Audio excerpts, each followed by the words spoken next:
courtesy of the very kind ladies at Sega Behavioural Health, wanted to do something for advisory and volunteers, for parents. So do please go over and pay your respects at the refreshments table. They bought all this stuff, they need it gone. So feel free to drift backwards and forwards during the meeting, but do go and get a coffee or a drink or a muffin or whatever. It's very kind of them. And we'll start in a couple of minutes. Thanks. Hello.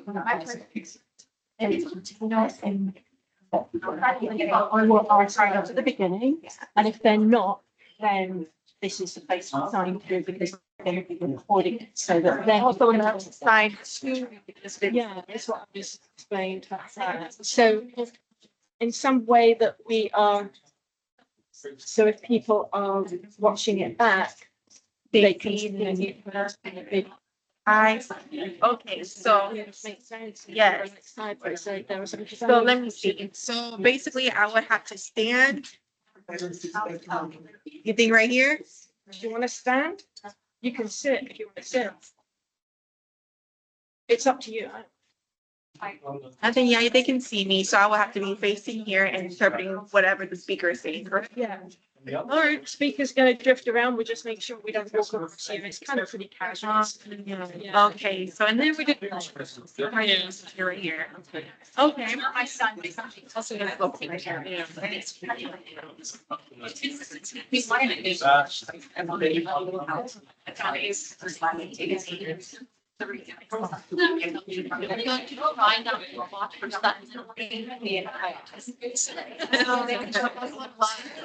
Yeah. Hell with the job. But I teach my kids in class like. Okay, nice.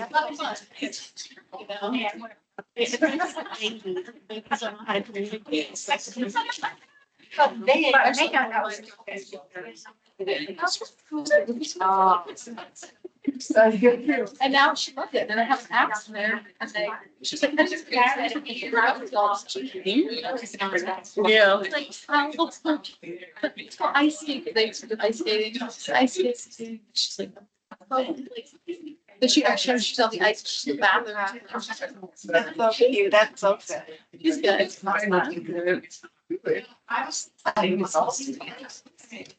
So let's go. That's my mom today. You're a dog.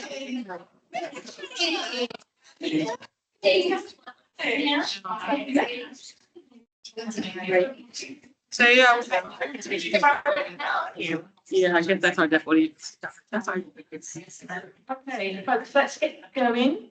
And I'm going to keep reminding everybody about the refreshments over there, but please take a seat, folks. And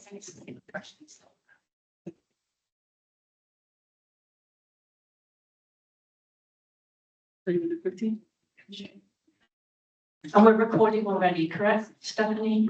Yes. Oh, thank you. Sabrina, yes, thank you.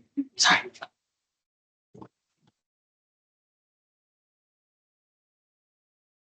Okay.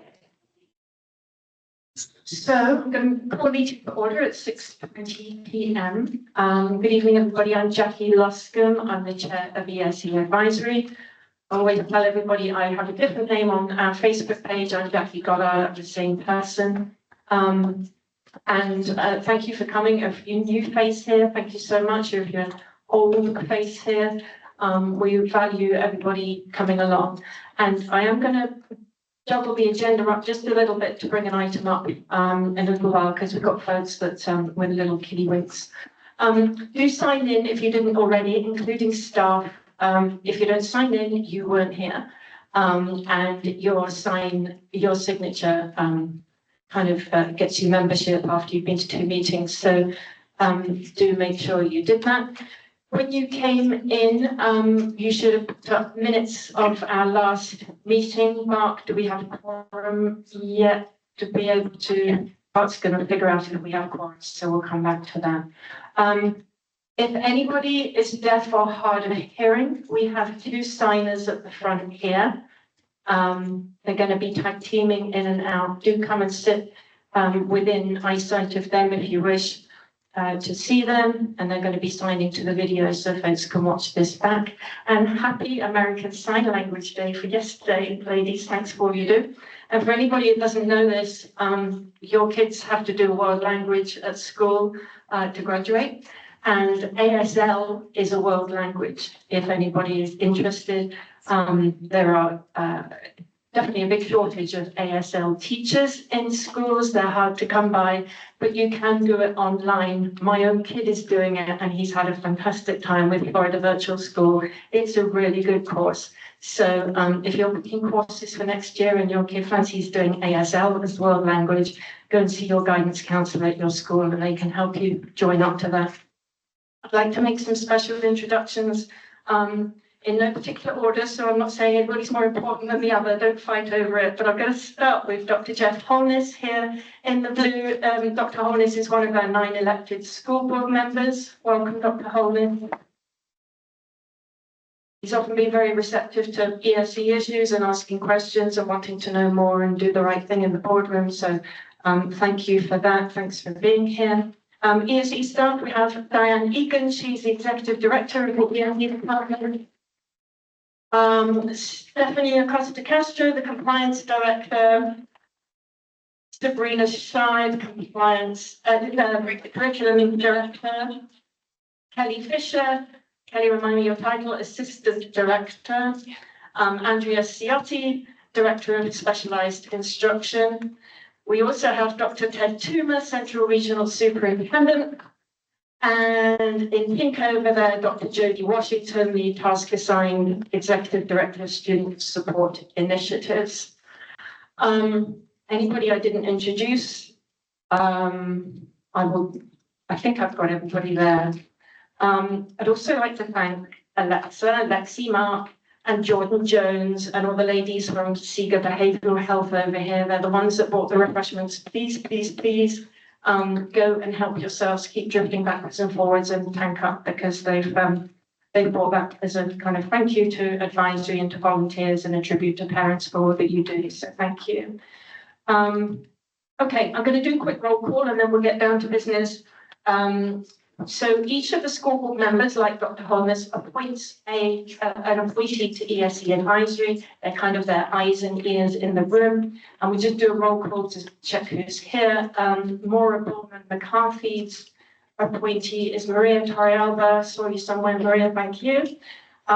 Rebecca Thompson's appointee is Melissa Ramos, at the back here, who is also our Autism Committee Chair. Board member Sarah Leonardi, District 3, appoints Danilo Gutierrez. Danilo's not here. L'Oreal Hadef's appointee, Stephanie Salisbury over here. Dr. Holness's appointee, Shaylin Carrasco. Raise your hand. She's coming. I know she's coming. District 6, Brenda Pham has not appointed for this year. District 7, Nora Rupert's appointee, Nikisha Scarici over here. Thanks, Nikisha. Seat 8, board member Dr. Alan Zeman is represented by Annabelle Rivera at the back. Thanks, Annabelle. And seat 9, board chair Debbie Hickson is represented by Jem Valier, who can't be here tonight. She works for Special Olympics, and they have a big fundraising event this evening, so she's well excused. Our executive board consists of me, and we do not have a vice chair. Bart Tadero over at the door signing everybody in and recording the secretary. And then we have 3 members at large, Jem Valier, who's not here, Christina Gaskill, not here, Lucia Candiotti, not here. So, you see how this is difficult, I'm honest. All right, so let's get started on, I'll give a few updates first of all, and then I'm going to raise up to the top of our agenda the AM/PM program closure. If you folks can be with us, going to be talking on that. It's just so we can let folks go if they need to. I'm just going to give a quick report of things I've been up to or things I reported to the school board. I represented for ESE advisory on some other advisories as well, which includes district advisory, facilities task force, and technology advisory. I speak before the school board regularly to provide a report, to go and speak at workshops on pertinent items of business. So I just wanted to reflect what my last report was to the school board. I reported on the Just Do It Awards. I think the ladies over here did a great job laying on the annual awards for students with disabilities.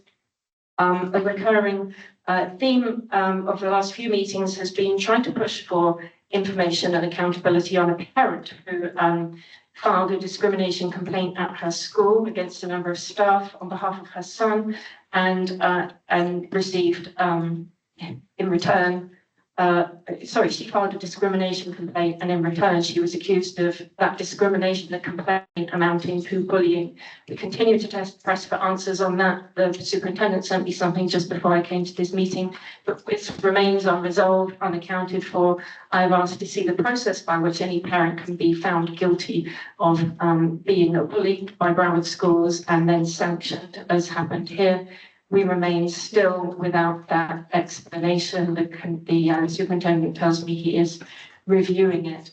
We're not just tasked with making motions in this meeting. If we have quorum tonight, we can pass motions and recommendations, but we can also bring forward feedback to the school board.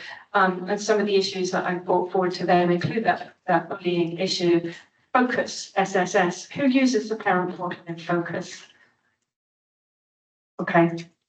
A few of you who have seen the parent portal in Focus. Okay. So is there any reason folks do not use Focus as I'm parents? still trying to figure out the teacher end of it. Yeah. You know, So I'm overwhelmed even with the my dad, private- so I haven't dived into the Yeah. student, my parents' side yet. Yeah, well, I can tell you it's been untouched all year in terms of putting in order all the documents that are there. You would have all received, everybody, an email from the district saying that when IEP progress, what would they be, interim reports were due on the,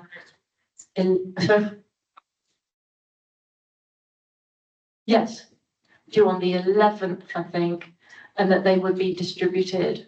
How many people have had your IEP progress report for this interim? 2. Okay.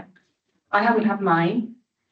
They're not available in Focus, as we know, but printing them out is hundreds of thousands or tens of thousands of sheets of paper and a horrible task for ESE specialists because Focus has not been handling that all year.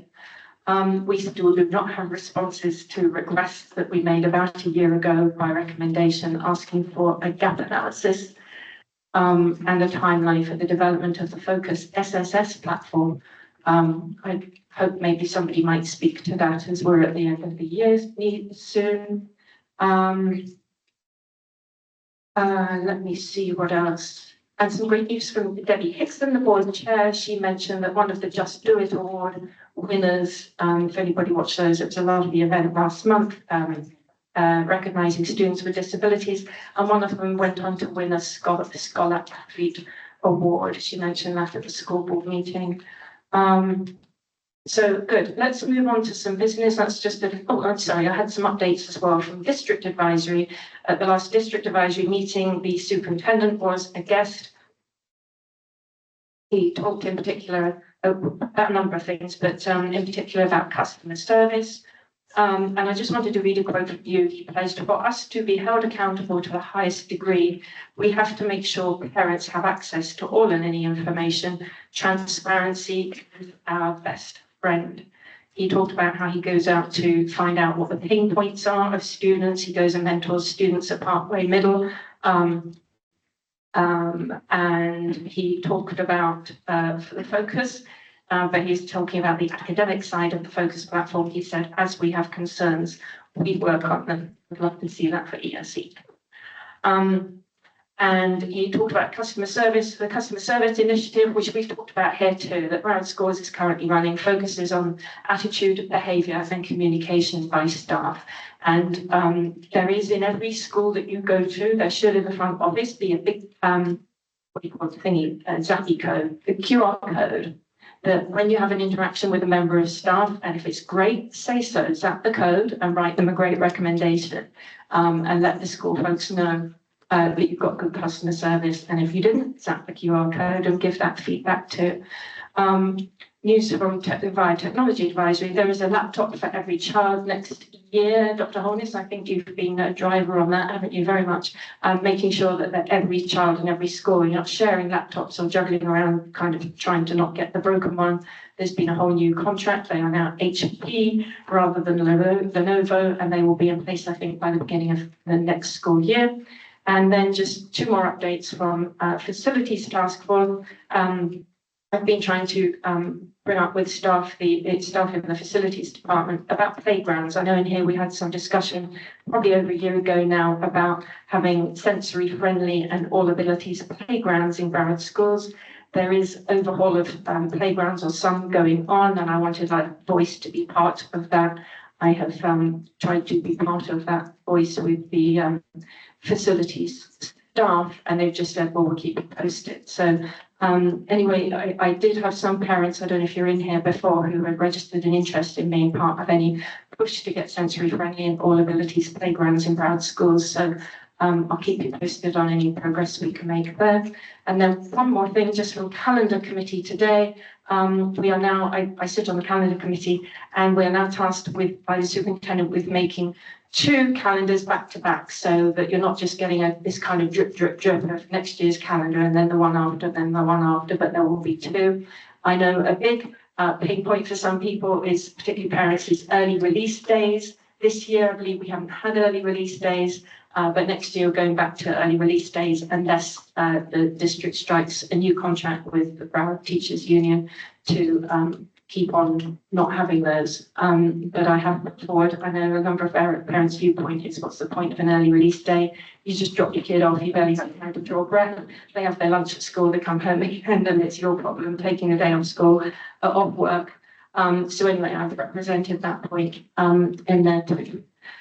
So next, I would like to, do we want to just do committee reports following on from my report too?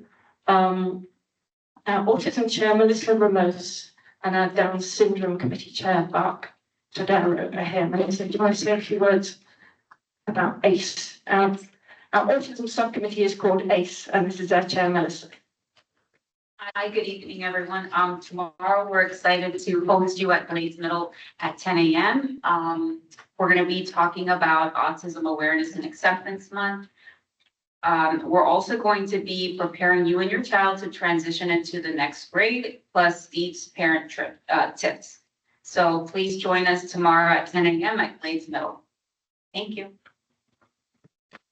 Thank you very much, Melissa. That's great work. Do you want to say anything about Down syndrome? That's the Down Syndrome Committee. Last month, we have IEP as a workshop. And while we're on that topic, you know, this is IEP seasons right now. And I just want to have a friendly reminder to the schools that you need to send home 5 business days in advance for parents to have an IEP draft, because I receive a lot of concerns that brought to my attention that they got like the day before the IEP meeting, and that's very not the right way to do it. Supposed to be 5 days in advance. Thank you. Thank you. Yeah, that 5-day draft is that unique to Broward? Something that came in as a result of, yeah, I think it was Dr. Hickman. Right, Dr. Ronson, yeah. Okay, good. So is it okay with you folks if we do the AMPM program next and speak about that? I don't know if you've got anything prepared or you're just, do you need to put anything on slide? So the AMPM speech program, let me get my little map on.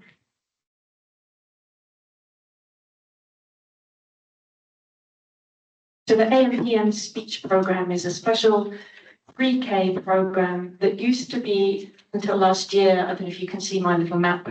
Dr. Holness, I'm saving paper, I only have it one. The pink schools on here represent where they used to be until last year. The schools that operated what's called the pre-K AMPM speech program. I'm going to let others describe what that's about in a minute. And then the blue schools, you can see 3, and they're all out the west of the district, are all that was left after 13 out of the 16 were discontinued last year. And then now those 3 blue ones, the 3 remaining centres, the 3 remaining schools that operate this programme are also closing that programme. So I'm going to let the folks here speak to that in a sec, and then I want to read over some comments. Coming next year, there's 2 that I are. mean, wait, we're going to keep order. Hold on, just one sec. I'm just going to make some introductions. And then I've got some, we'll let the district folks do their presentation, and then I've got some testimonials to read over from folks who couldn't be here. And then I would love to go to you, Elisa Cartagena, if you would like to speak. Elisa is I'm one of gonna the try 3 very speech hard just pathologists. to hold it Sure, together. got it. So, we're going to let these folks present. First of all, thank you. Thank you for being, thank you for asking the question. It's a really important question. So many years ago, Broward devised different pre-K programs to meet the needs of the students of that time. And so that's why Jackie referred to, we had 16 programs at one point. And over the years, what we've seen is declining enrollment in those particular programs. But I'll tell you a little bit about when we go through every single year, we have to, in the whole district, for every single grade level, every single program across the district, we have to take a look at what we call projections. And we have to determine what our anticipated number of students are for everything that we do across the board. We do that in our land, we focus on our ESD students in particular. So although our ESD population continues to grow, we have over 41,000 students in the district. The data has indicated that we are getting more and more complex students in the district, and less common are we getting students with that with those kinds of needs that we were meeting in our AMPM program. So we had to do a budget analysis, and what we found is these programs enrollment was really not funding the teacher and the paraprofessional that we need to support that program. So the AMPUM program, for those of you who are not familiar with it, we have students who attend the program for half of a day. And so we did it, that means that we get half of the money that you get for a student who attends all day, because students and money are aligned. So in order to fund that program, you have to have enough students to generate the funding to cover the cost of the adults in the classroom, the 2 adults in the classroom. And when we did a budget analysis, we found that we could not support those programs. So we looked at the 16 programs, and we had a wide variety of enrollment in those programs, but none of them were really funding themselves at all. So what we did is we looked across the board, and we took the 3 largest programs. That's why you see some disparity about where the location is. We didn't move the programs, so we don't want to disrupt families, or what was, staff members that were already there, but we took 1 more year to take a look at it, and we still ran in a significant deficit. And so when we went this year to analyze our funding for this year, we absolutely could not continue to fund the program under those circumstances. And I know you've probably been hearing on the news, and you've been hearing that we really, as a Broward County employees and staff, we need to be fiscally responsible. And it was not really possible to continue funding those programs under those program models. So even though I heard Elisa say she has more students than what's reflected up here, it's not coming close to the funding we need, because remember, even if you have 9 students projected for next year, which is the highest number up there, that's not funding a full-time teacher and a full-time paraprofessional. So we could not continue to fund the program for those reasons. And I know that's not a popular decision, but sometimes when we're in situations where we have to be looking at our return on investment and our financial things, we have to make some difficult decisions, and those are very hard to make.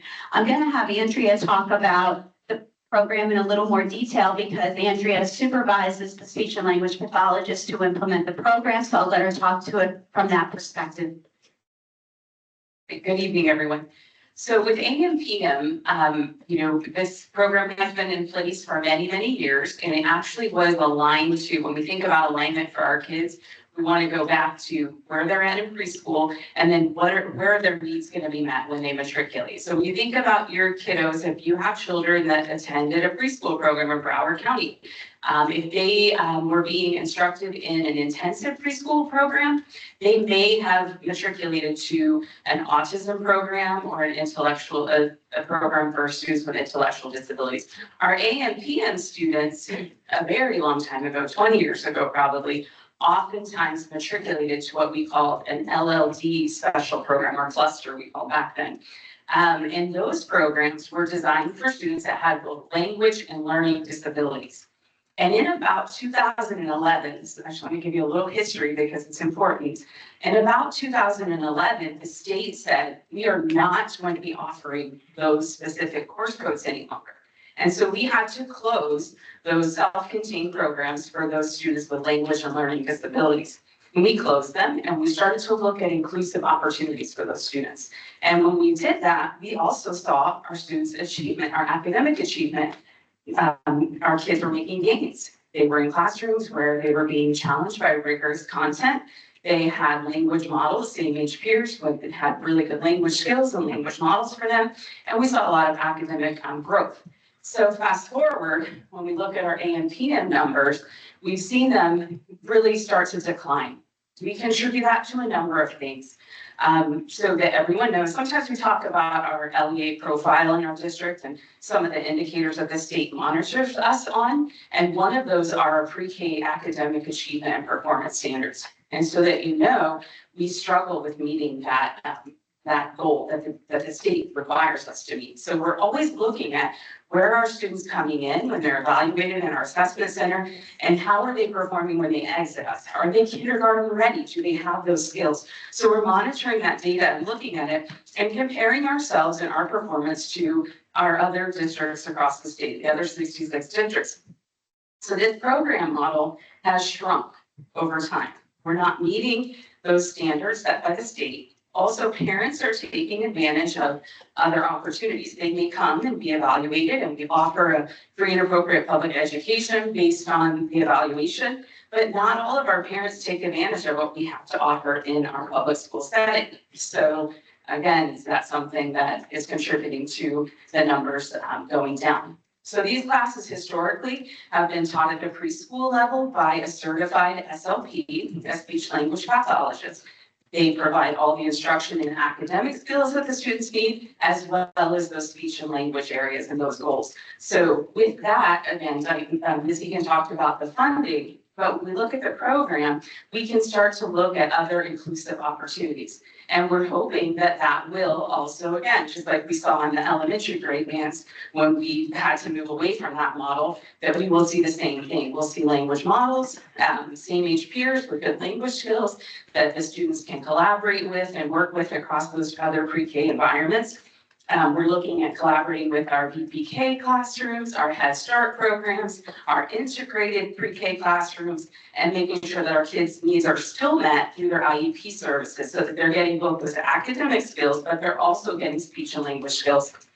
We talked a lot in this group and others about our speech needs in our district. So we have been fully staffed with SLPs across our district. We have highly qualified folks working with our students, and when there is a vacancy, we are filling that with our contracted vendors who are also highly qualified master level SLPs. So we do know that these will be unique and very specific situations and things that we have to talk about when we look at these 21 students in our district and looking at other opportunities for them to still get what's in their IEP, that free and appropriate public education, but just in a setting that may look a little different than they're in right now. Anything else that you want to add? Saying your comments? No, I think the one thing I did want to, Just sorry.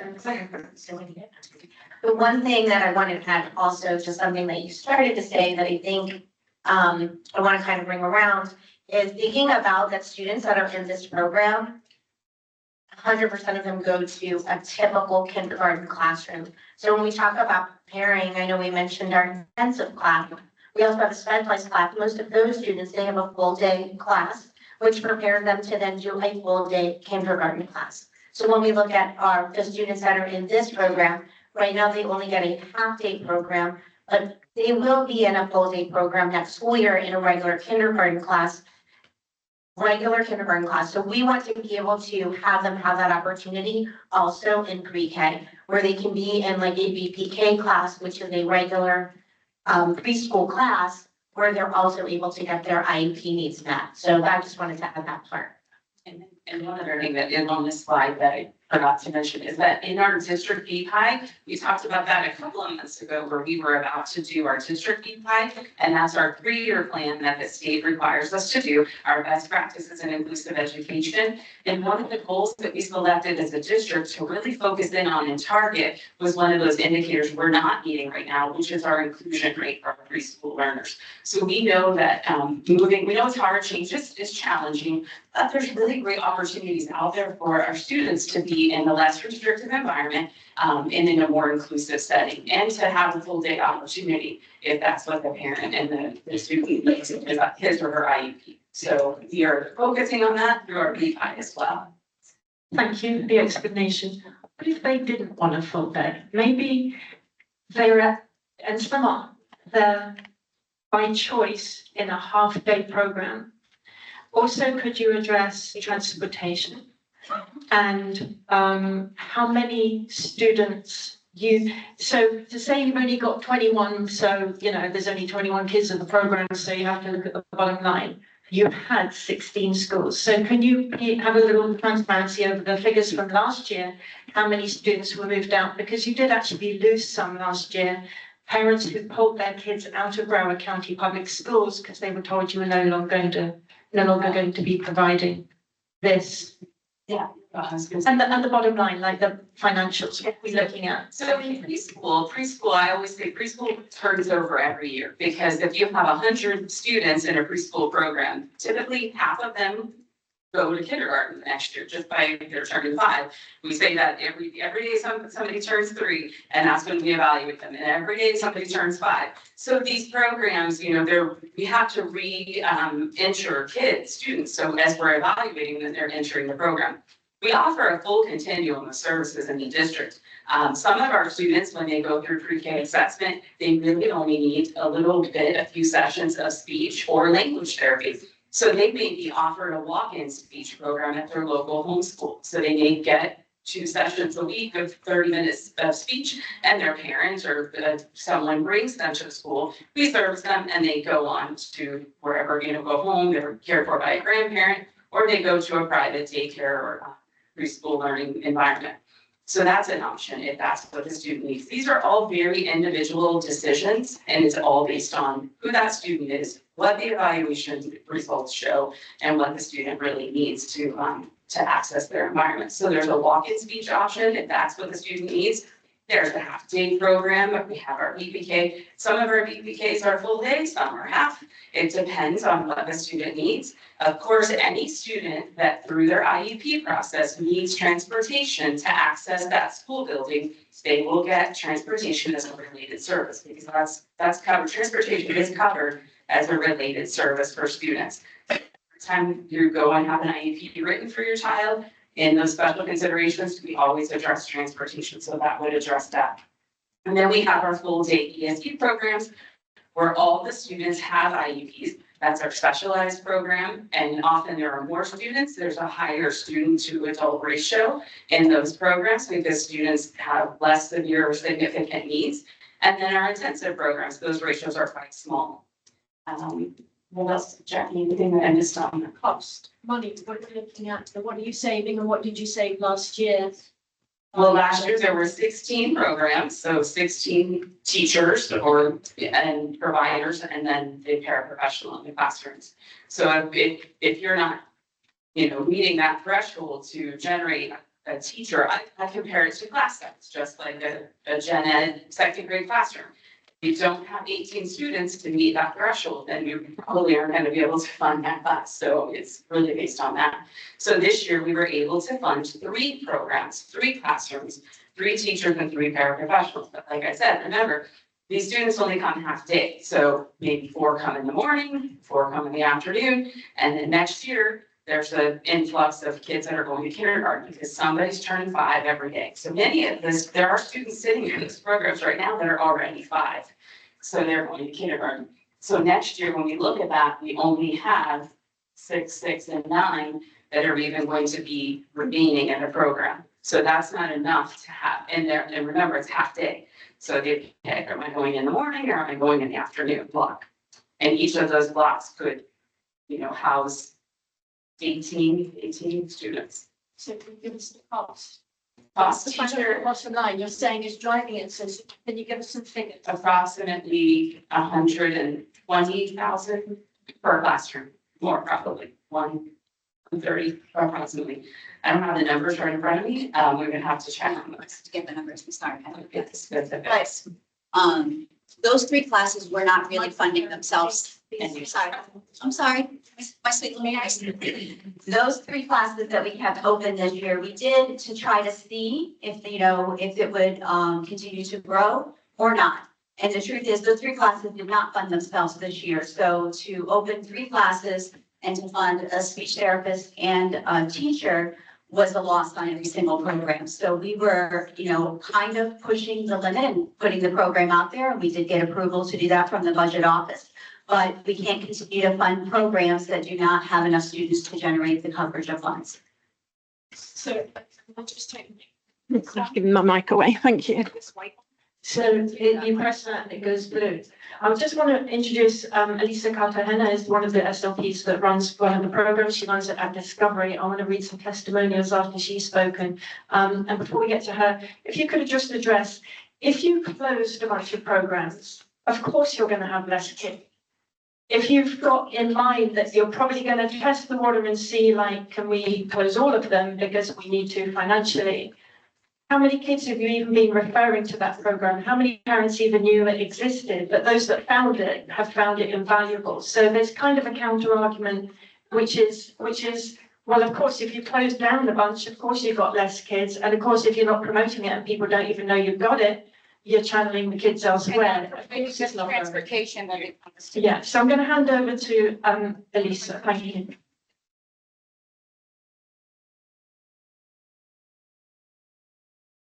My name is Elisa Cartagena, and I'm gonna do my best to hold it together. Because this program is full of, and it is my heart, and every single parent that I've had in my class, and every single student has benefited from this program. I can't even speak, I gotta be honest. I have some parents here today, and some were not able to make it, but they did send in their comments. And I sat in meetings at the end of last year with district officials, and you all promised you were going to send all of the children from Pinewood Elementary to my program. And you didn't send one. I did get one, and guess how I got him? He found out from a parent that the program was closing, and he wanted to continue this program for his child. And so he registered him at Discovery. And this child now, I worked intensely with him from August to October. And he has an apraxia of speech, which is a motor planning deficit, which this program helps the students with moderate to severe communication deficits. Not the kids that can go to drop-in, not the kids that will be okay in other places. It is a specialized program. My kids come in not talking, they leave reading.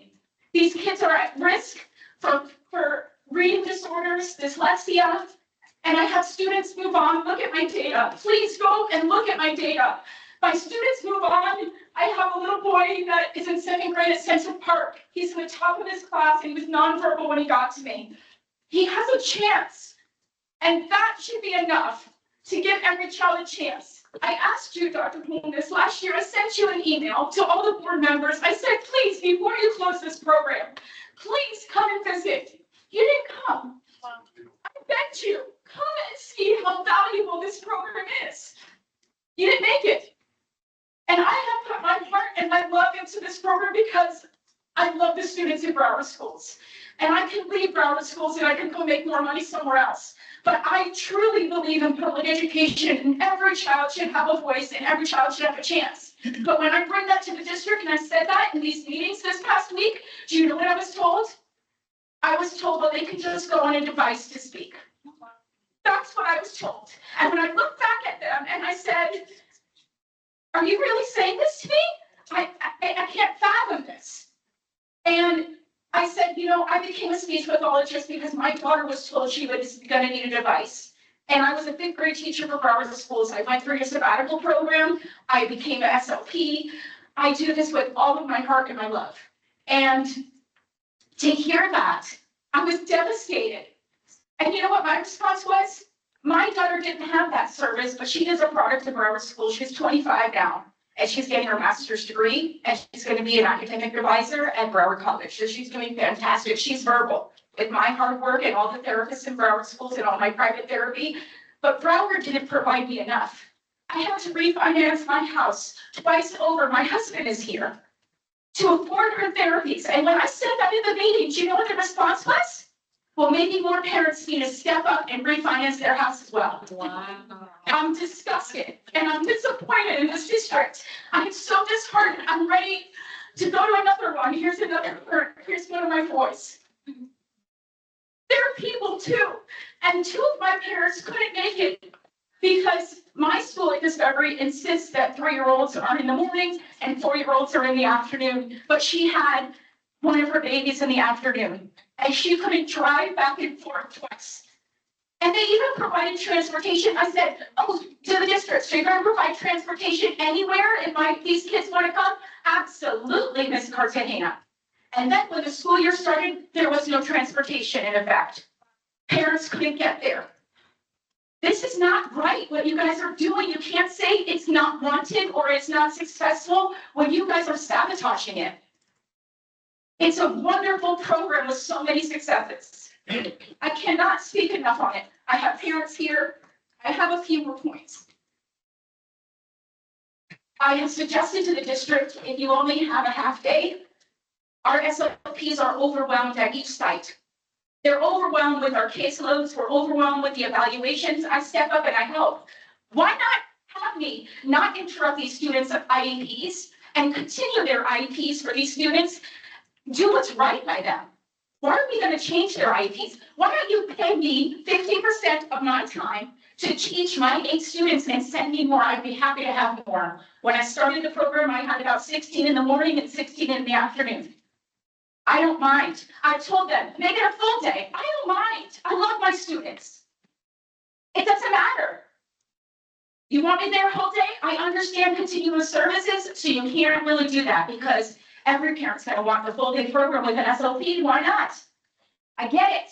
But then if you're going to have a half day, you have to provide students transportation. When they closed these sites, they left 3 sites that are only in the north, the central, and the west. When I brought that up to the district, their answer was, oh, I never thought about that. I said, how is that equitable?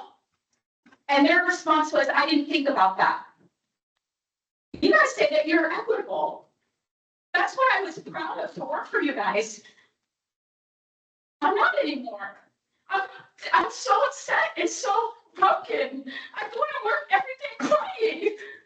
There's other situations that you guys know about that you didn't come to my help or aid with. But I'm not gonna talk about that here because it's about the kids today. And she just started with me. I have a few parents here, and like I said, you're not just a number on a piece of paper. These are kids that now have a chance because of my strong intervention. They don't even know what to say. I have.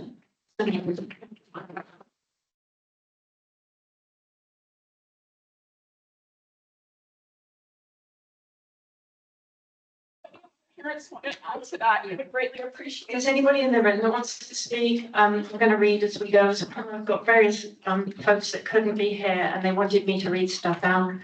One is from one of the other SLPs. As one of the county direct hires for speech and language, I am aghast at the elimination of the AMPM program. It's critical to maintain the excellence of these services to prevent further delays as well as disruptions to speech and language development among our youngest pupils. Without this program, we're denying our most vulnerable future students the opportunity to gain skills to allow them to achieve excellence while catching up to their non-delayed or disabled peers. This county has already been under the microscope about denials of FAPE, free appropriate public education, and especially in the face of speech and language therapy. Cutting this program is truly showing a further disregard and lack of faith of the hard work we do as speech and language experts. I'm going to read one more, then hand over to you, you folks here as well. Hang on, I'm going to hand over the mic while I find the next one. Sorry. So I know we're here for AM, PM. My daughter, she's now 9. She had an early intervention. This before she had Miss Cartagena, he did. And we live in a different neighborhood.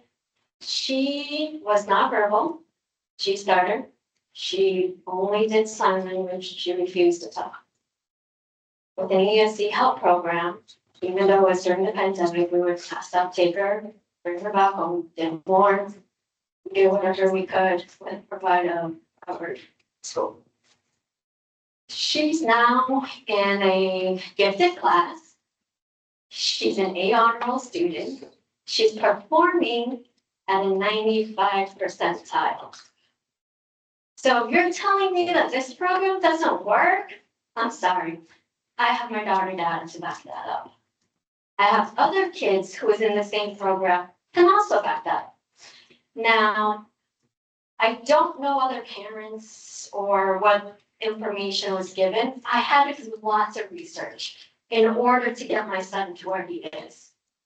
This is not made public. It is not. You have to literally look and search. I have other families who are in the same situation that I am in. And I would always tell them, hey, if you do the step up program, make sure when he is 3 or when she is 3, have them give you that evaluation, have them give you the option of going to this program because it's gonna help. And a lot of times they go, we didn't know that existed. We didn't know this. We were told that it can only go to private. Families don't have millions of dollars. We're not all Bill Gates. We're not all Elon Musk of the world. We're not all Jeff Bezos and trying to send people into outer space every other day. No, I am a mom. And at that time, it was during the pandemic. I can only work half a day even because, as you all know, at that time, the economy was horrible. So without this program, I can promise you, my daughter will not be where she is today. She's a struggling student at Challenger, graduate. She's literally 95 percentile. She's reading above her grade level. Her math is exceeding. She's in a gifted program. And I know if I can continue this for my son with Miss Cartagena, he's going to be advancing just like this, his sister, and other students as well. So please, let's keep the program. If we need to do some kind of social media platform, do some kind of commercializing, I'd be more than happy to have my daughter be a part of the program, my son be part of the program, making it more well known, because I promise you, a lot of parents don't know about it. They don't. Thank you so much. Just hold on to that mic. Mine's whistling. I'm going to move over here.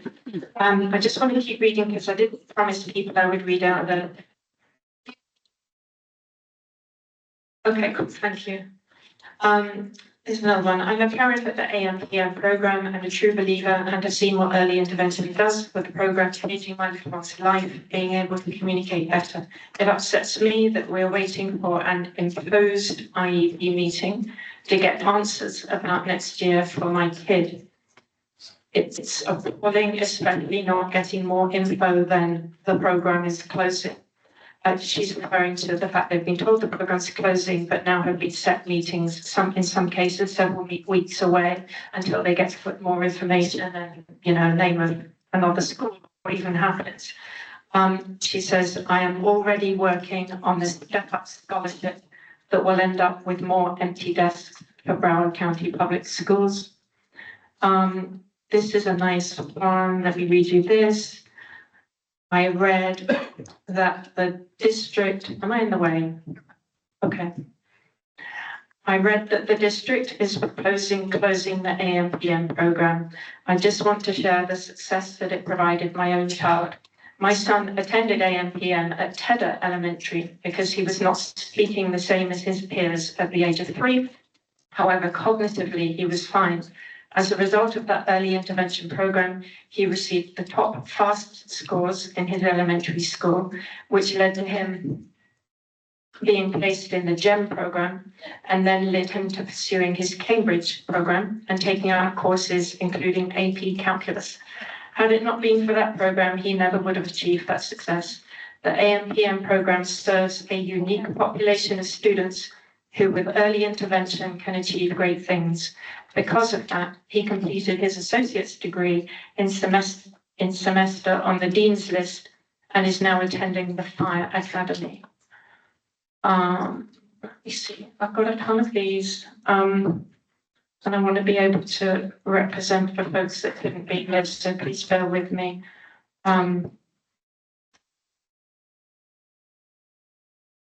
Okay, this one, hello. My 2 girls attended the AM/PM class when they were in pre-K. The program tremendously helped my girls, not only with their speech, but with their social skills and independent functioning as well. They grew up being confident and now thrive very well in school. Both of my girls graduated from the program, and without early intervention, I don't think they would be as confident, persistent, and hardworking as they are now. AM/PM is a great program, and it would be a mistake to end it. It has helped so many families and will help more if continued. I've also had a number of folks who said, hey, what's the AM/PM program? That would have been great for my kid. So there are parents who didn't know it existed, and I think that's kind of pertinent to the argument about, well, we're not getting enrollment in it. Let me read you one more. My daughter has been in BCPS AM/PM. I'm reading these out for you folks. Thank you. For the past 2 years, and we've seen tremendous results in her speech during the time, first at Mirror Lake Elementary with Ms. Schoenfeld, and now this year at Discovery with Ms. Carter-Henner.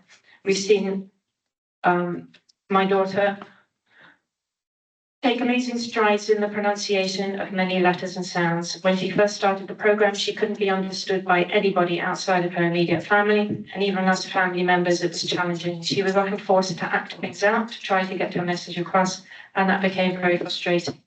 Over her time at Mirror Lake and Discovery, she has gained in pronunciation of virtually every sound and now is able to speak very clearly and confidently. We are so thankful for the program. It's been extremely beneficial as she gets ready to start kindergarten in the Broward County Public School System. Thanks to the improvement that she's made over the past 2 years, she'll be able to attend a regular kindergarten and acclimate well since she can be understood clearly now. I think the program is fantastic. I'm devastated that this program is in jeopardy for future children. I think Broward County 3 and 4-year-olds with speech challenges would benefit greatly from AM/PM in coming years. Furthermore, without this valuable program, that only increases the burden on kindergarten teachers and speech professionals at the elementary school level. Once again, I'm extremely thankful and grateful for what AM/PM, Ms. Carter-Henner, Ms. Schoenfeld, and others have done for my daughter. And I really hope the program can continue so that it can positively benefit other Broward County children in a similar manner in the years to come. And then bear with me one more. I want to do these people justice. They asked me to read things out.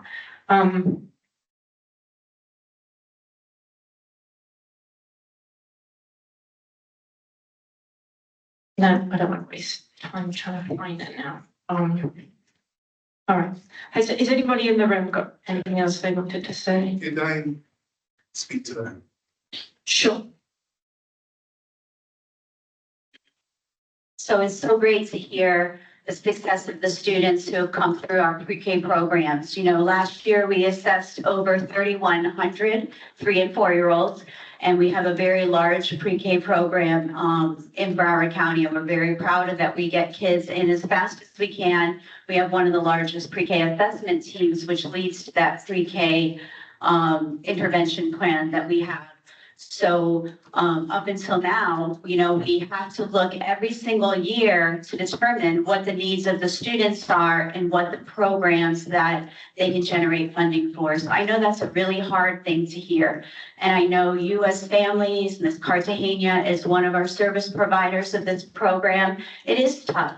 It's tough to hear that we're in difficult times right now and that we need to make decisions that are based on the needs of students. I understand that we've had a lot of success with our pre-K programs. We have more than one that we offer right now. In addition to that, we have gen ed pre-K programs that some of our students with disabilities are also serviced in. So I do want you to know that we didn't take this decision lightly. We slowed down in thinking it through, even though the data wasn't supporting another year. We gave it a try to do that. So although I hear some things that we didn't give the opportunity or we didn't share that program option with families, out of 3,100 students last year, we were really able to provide the program based on the needs of the students. What we're seeing in our pre-K assessment center is we continue to have students turn 3 every day who come through our program. Birth to 2 students get service through the community. And so we continue to see that our students with disabilities have much more complex needs. We have a great growth in our students with autism. Some new research coming out about that this week. And so we're seeing a different trend in the students that are coming through. I do want you to know that I do commend the work that's been done in the program. I commend the families and their commitment and the commitment of the service providers and their passion. But we really have to be making decisions that are based on the overall picture when it comes to that. Although I say that, we did make sure that every school contacted every single family so that they could schedule an IEP meeting for them so that they could sit down and talk about the individual needs of the students and how we can best support them. This program is not mirrored in the other large districts. In fact, I don't know that we have this program anywhere across the district. What we found that is we really want to mirror the type of students that we have coming through and make sure that students are getting services that they need. So we don't take that decision lightly. We made sure every school contacted every individual family, and we made sure that every family will have the opportunity to come in and talk about their needs and where they want to go. We know that some of our families will choose walk-in speech because they might want to choose that service model. And if that meets the needs of their students, of course, some of our families may choose to go in our specialized program, and some of our families may choose to go in one of our gen ed offerings, which is our VPK or our Head Start program. And sometimes families do choose private preschool. That is very common for students at this age. So that's why we provide the walk-in speech, because sometimes families, straddle both options and go to both opportunities. So I know and I recognize how difficult it is to navigate the situation. And certainly it doesn't make me look good to have to say that we have some very difficult decisions to make. But unfortunately, in my role, I have to look at the data, the trends over time, and make sure that above all, we're putting the needs of students with the families and making those decisions on those IEP teams. So all students will have whatever they need on their IEP. Unfortunately, this service model cannot be done this way. Because we've got to keep Andrea wanted me to make sure that I noted that, the IEP needs, there's not one place to meet needs. Sometimes we meet needs in a special program. Sometimes we meet those needs in a gen ed classroom. Sometimes it's pull-out services. Sometimes it's push-in services. It depends on the student. So I want you to know that that doesn't mean that they won't be getting speech and language services by any means or any other instruction that they may need, that those decisions will be made with the IEP team and tailored to meet the individual needs of those students. And so we will definitely be allocating the services through the speech and language related service, and the students will continue to get that. minutes and then Steve, yeah. Thank you.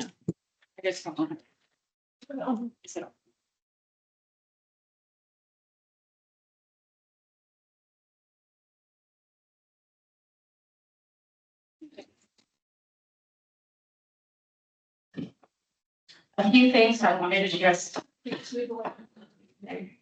point out. As SLPs or speech language pathologists, we can bill Medicaid. Medicaid money goes to a large pot for our schools, but it does not go directly back to the children that are being served. We can get additional money by using those Medicaid money directly for the students, back to the students in the classes, not in a big pot that we just bring back. So that could subsidize my salary. Next point. The AMPM program has a 30-minute block of speech and language therapy every day. They are with me for 3 hours. So what do I do in those other minutes? It says on their IEP, they will be provided by a speech language pathologist. They will be provided instruction, specialized instruction in curriculum, social emotional well-being, independent functioning, and communication. My services are not solely 30 minutes a day. That's what you can bill to Medicaid. I am with those students for 3 hours. So when you take a child and you now go put them in a program that's drop-in, you're going from 3 hours, which my students need, down to 30 minutes a day. Now those speech language pathologists who have extreme caseloads are going to have even bigger caseloads. It's a fact. Okay. Now we also have students with these IEPs that were written up. And I have always learned from Broward schools, you have always told me, we must honor those IEPs and not change IEPs based on programming. And we're doing the exact opposite here. We're putting students into a program that doesn't fit them. It doesn't. It might be second best or third best, but it's not what they recommended. And the reason your numbers are low is because I have a parent that lives by Stephen Foster, and she had the option of drop-in, or she had the option of coming to my class. She's a stay-at-home mom. She can bring her child. They offered the program to her without transportation. And so it is not equitable if only parents that can stay at home and drive their children to the program get the program. And that's why the numbers are low. It has nothing to do with how many students would have qualified for this program, because I know. And that's sad. And I understand money. Believe me, I haven't gotten a raise or a decent one in a very long time, and I still am working here after 25 years. And back in 2007, we were making $72,000 a year as a teacher, right? We don't even come anywhere close to that. And think about how much inflation is going on. So I get salary, but at the same time, we have Casey Wright that's over flooded with administrative positions, and we need to get back to the students and back to the teachers. And I'm going to tell you this, all of you. I am so tired of hearing at my school level that it's a district problem, and then when I go to the district, they tell me it's a school-based issue. I am in limbo as a SLP and a provider. I can only imagine, I have my daughters here, I've had 4 kids go to Broward schools, but I can only imagine as my parents, how they feel. And when I go to educate my parents and teach them about how to advocate for their child, because that's also part of this program, you're going to have a child with special needs. How do you take care of that child? I'm just being told that. Am I better now? We need to. I'll wrap it up. Okay, I'll stop there. Okay, take into account those, please, Dr. Holness, come out, come visit me, come see me in action. I want to say one quick thing, that language and speech is the foundation of all language. If you can't pronounce a sound, you're not going to be able to read it or spell it. If you don't have good language skills, you're not going to have reading comprehension skills. Language and speech is the foundation of all learning. We need more SLPs. We need more innovative programs like this. I've been a proud person working in this role, and I will never forget it. I hope it doesn't leave us. I really hope you guys reconsider. This is my last ditch effort. I know you guys have your mind made up most likely, but think about the kids that you're impacting, and think about, because you all, I'm vocal, you all have heard from me, and it's really upsetting how I've been treated and how my parents and students have been treated. It really is. And I said this when I asked for a raise. I said, do better, Broward. Please do better.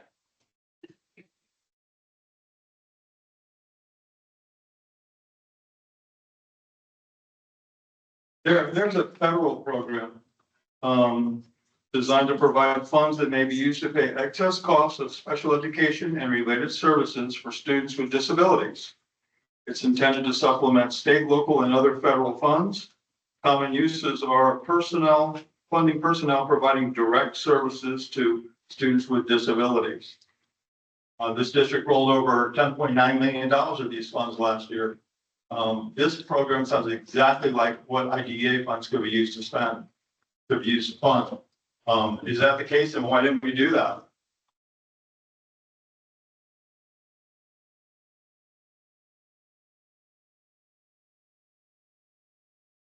Thank you.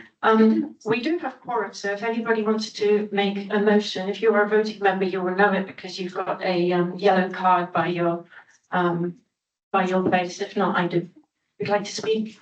This is the mum here, and is your little one here doing very good. This is Sebastian. Say hi. Hi. Thank you for listening. Thank you. Say, I understand. I understand. I understand you don't have funding.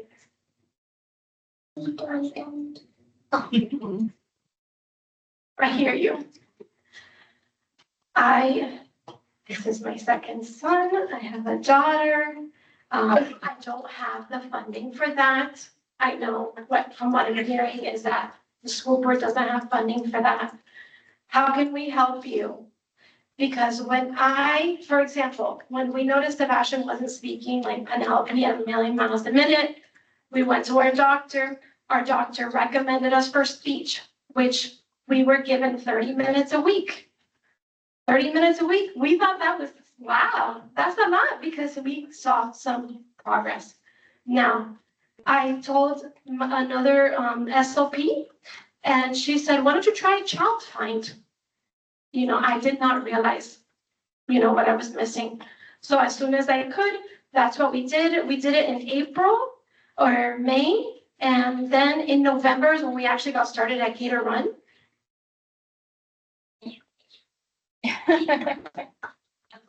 Yes, can you say it again? Puerto Rico. Yes, Puerto Rico. We went to Puerto Rico. And where did you go to Puerto Rico? Puerto Rico. Yes, so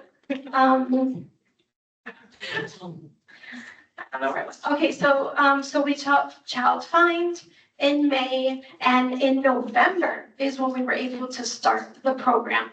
So, this was a lot of hope for him. I'm hoping that he's able to meet the gap with teachers like the SLP here. I understand we need to have the funding to provide the resources for our students. I wish my doctor wouldn't have recommended me to go to speech for 30 minutes. I wish that the source of Pediatric Associates was Child Find. That would make a big difference for me. On a million other professionals like myself who honestly had no idea. And if you want me to advocate, if you want me to send her an email with this information, I know I cannot make this come out of anywhere, but I feel that our children are deserving of that. What I'm hearing is that we all want the same thing. We just have to make physical decisions.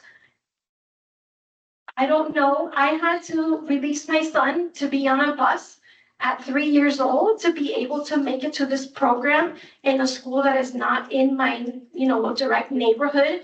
So I had some barriers to overcome as a parent, but I saw that to be superseding than what I was going to be missing out on. Right now, when I learned about the program closing, I called his other speech pathologist, which our insurance no longer covers. It's $85 for 30 minutes. Honestly, can I do that a few times? Maybe, but is that sustainable for my family? Absolutely not. And is it sustainable 30 minutes times how 3 hours a day?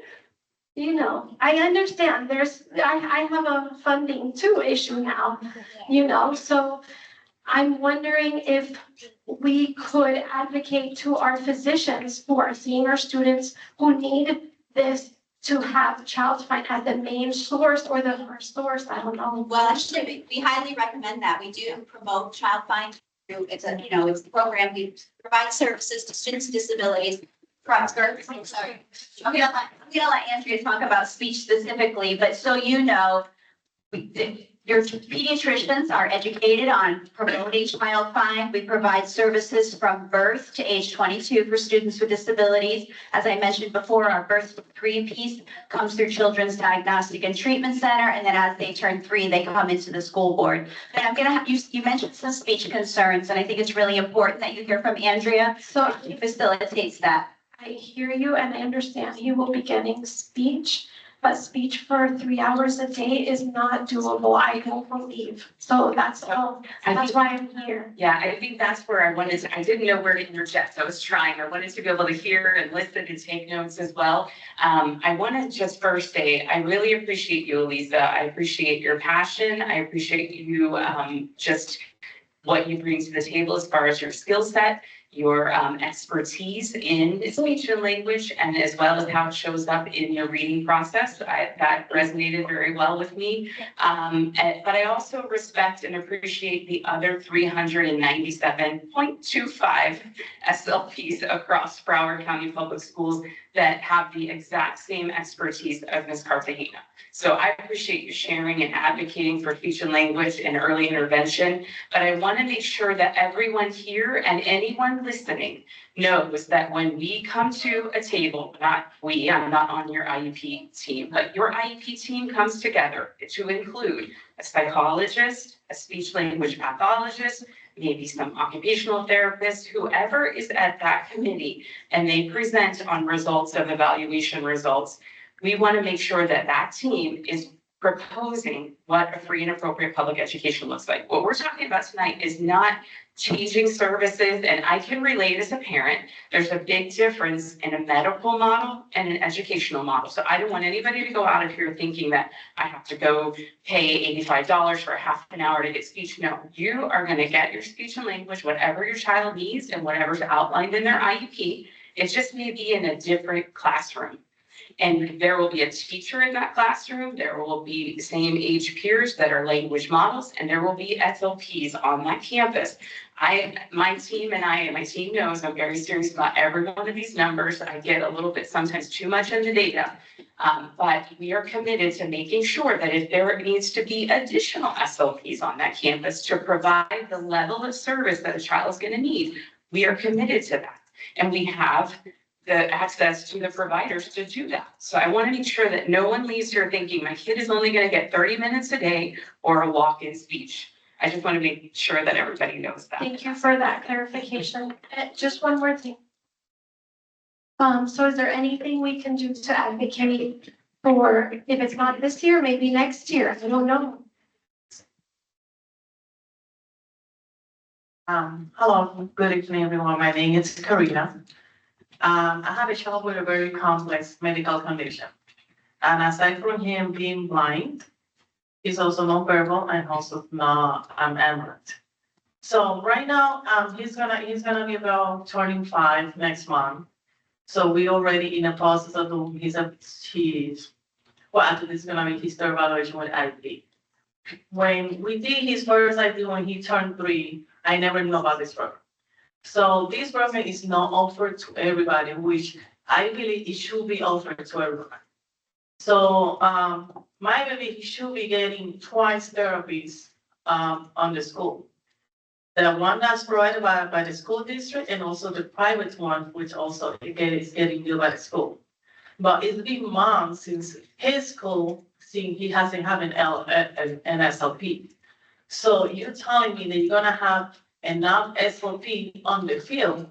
So how is that possible when my baby hasn't had an SLP for quite a few months? Yeah, I would say there are. I would like clarification, so maybe you and I can talk later. I want to know what school that is, and then we can troubleshoot your situation because every school does have SLPs. So it should be provided, and we can talk about that and figure out who your provider is. We can find out exactly what, maybe it's just more communication at that, to communicate with you about that, but I want to make sure that we handle that for you. Yeah, because I'm understanding, like, I know that every case is different, every situation is different.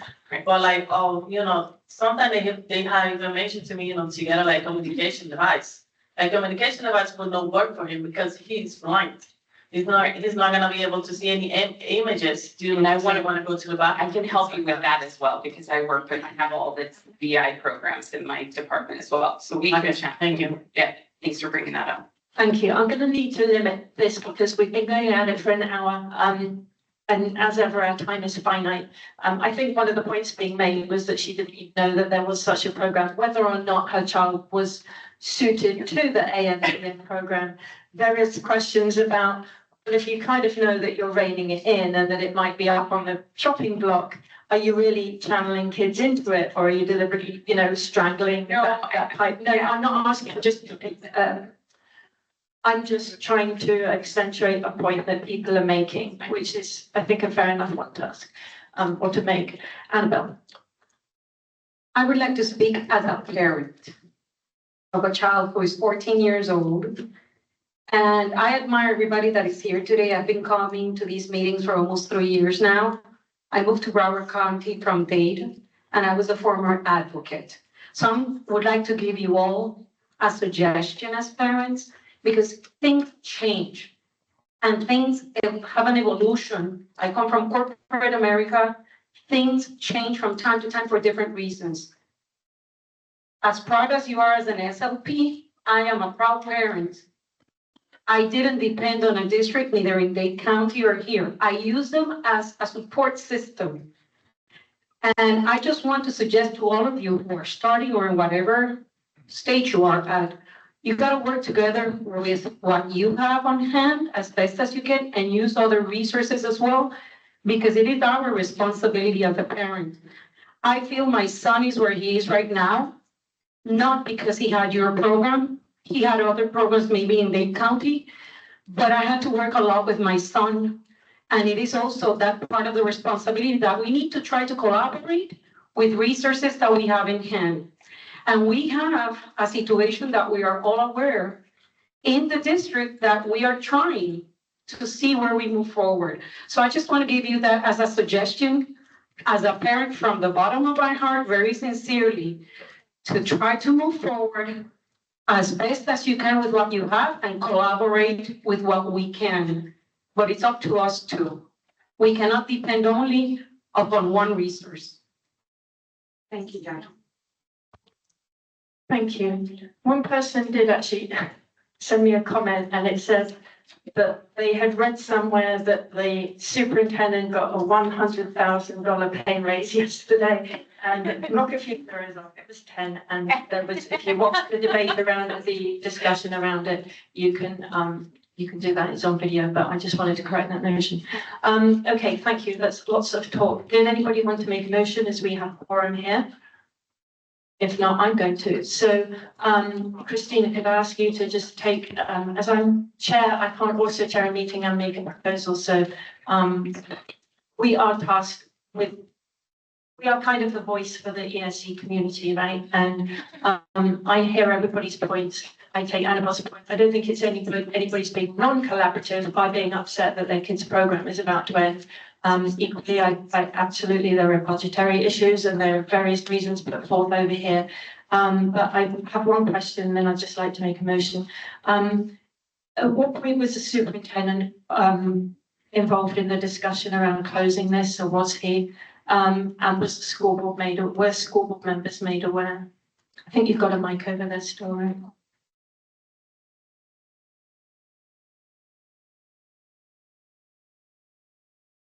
No, I can't remember exactly who we talked to when, but we certainly involved the superintendent in the conversation, because as we're making analysis of our projections for next year, those are conversations that we definitely had. I just really honestly can't remember the timeline, but we discussed this with the superintendent last year. We came up with a proposal, which, to try for one more year. And I know that there's some implications that we didn't try to continue to find students, but there's definitely barriers. And so, but you know, when I look, I know it's hard for me to say because I don't have the information here. When I look at the overall number of students we're evaluating and the students that are coming out of our pre-K assessment center, we have to look at how we can best utilize the funds we're provided by the state in order to meet the needs of all students. So I know that makes me look like the bad guy because I'm the guy who has to stand up here and it's like when you have to tell you have no more money to do what you want to do. But, you know, it's not just about money. It's about the level of needs of the students is not supporting continuing allocating funding there. And when we allocate funding in one place, we have to take it away from another place. So we have to really be making some difficult decisions, and we are not going to take that lightly. We're definitely going to work with our families, as we always do, to make sure that they'll get their needs met. And there's not one program model. This model isn't really anywhere. And I know one of the moms mentioned that things do change over time, and we have to look at the students who are coming through our door, and we have to change, just like we change practices, instruction, we change those things over time. It's our responsibility to respond to the needs that are with us. But please don't take away from this that we didn't take this decision lightly, that we didn't communicate with the superintendent. We definitely did that with the cabinet.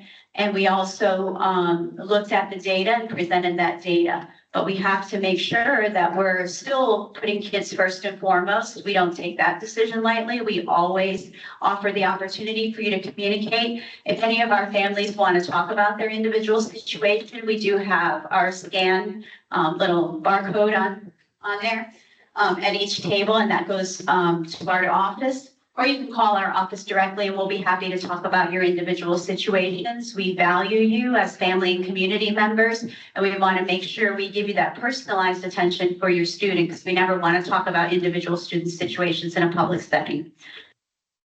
Ladies, did we cover it? All right, back to you, Jack. Thank you. So Dr. Holness has asked me to communicate that he has had everything. He's listened very intently over here. Dr. Holness is actually a parent of a student with a disability himself, doesn't mind me saying so, and does have an understanding of the distress that has caused. So there is, he will be following up with Ms. Cartagena too. Going to move. We've been on this an hour and 10 minutes. I'm sorry. If I'm going to make a motion, and for that reason, I'm going to hand over. I did say hands in the air. I'm going to hand over to Christina so that I'm no longer chairing, just temporarily while I make a motion.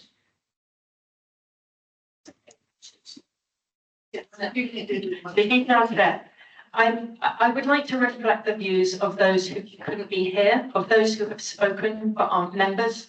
And we make recommendations as an advisory. Nobody has to listen to them. Sometimes they don't. Sometimes they just go nowhere.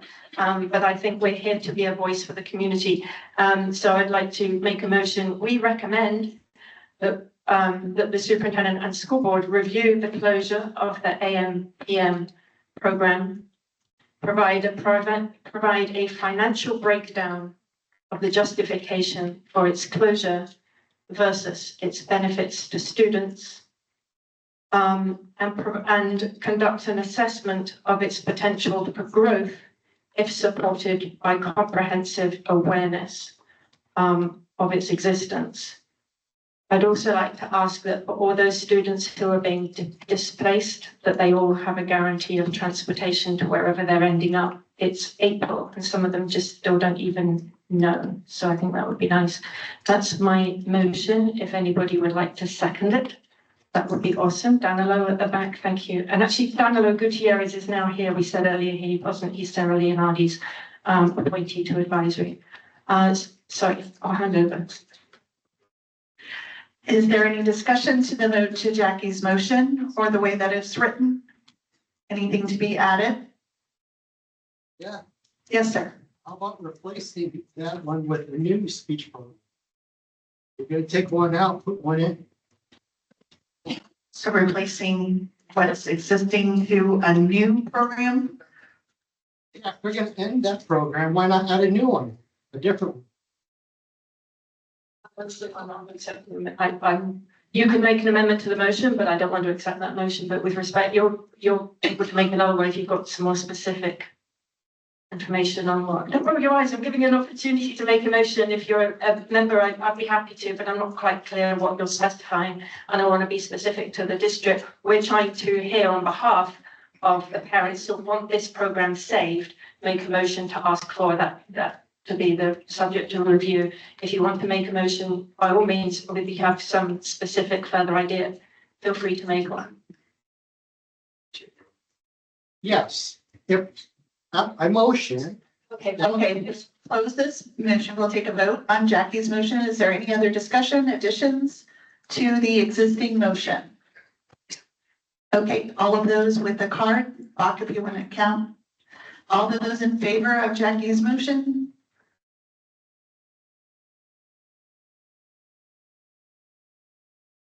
Okay, anybody opposed? Thank you. Yes, as a voting member. So now he wants to make a motion, but your motion is cleared, so you'll give you back to the floor. Thank you very much. Thanks, Christine. So, do you have an alternative or an additional motion you'd like to make? Hold on, let me bring you the mic. So, Let me bring you the mic. We need specific. So what happens to our recommendations is they go to the superintendent and school board. A school board member might then bring it forward as an item. It might just get referred back to staff. School members might say to staff, hey, tell us more about this. Might go nowhere, might go somewhere. But if you have a specific one, please feel free. I don't have a specific one, I'm just pointing something out. If you're gonna remove a program for speech, why not add, I'm sure there's lots of programs waiting to come in.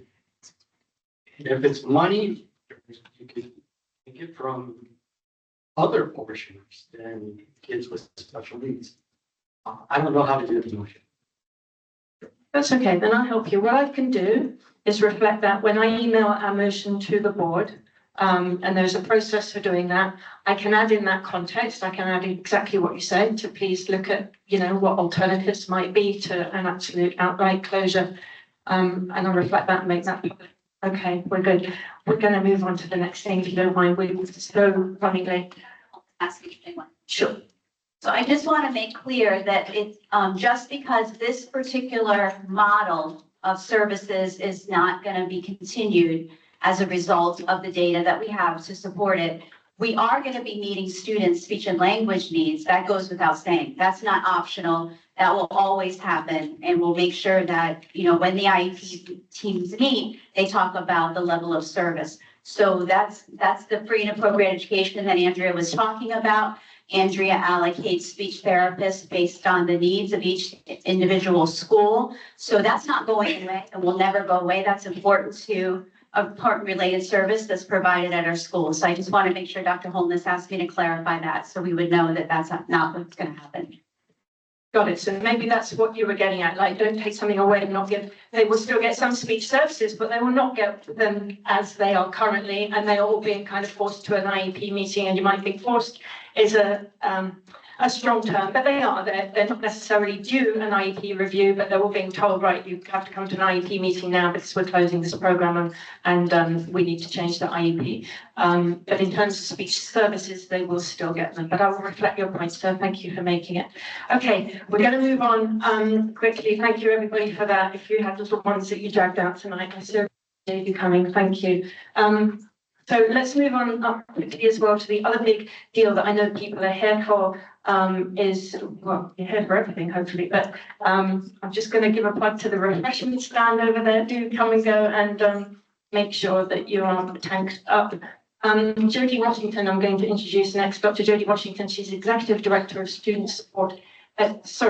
Task assigned, which kind of means acting, right? Executive Director of Student Support Initiatives.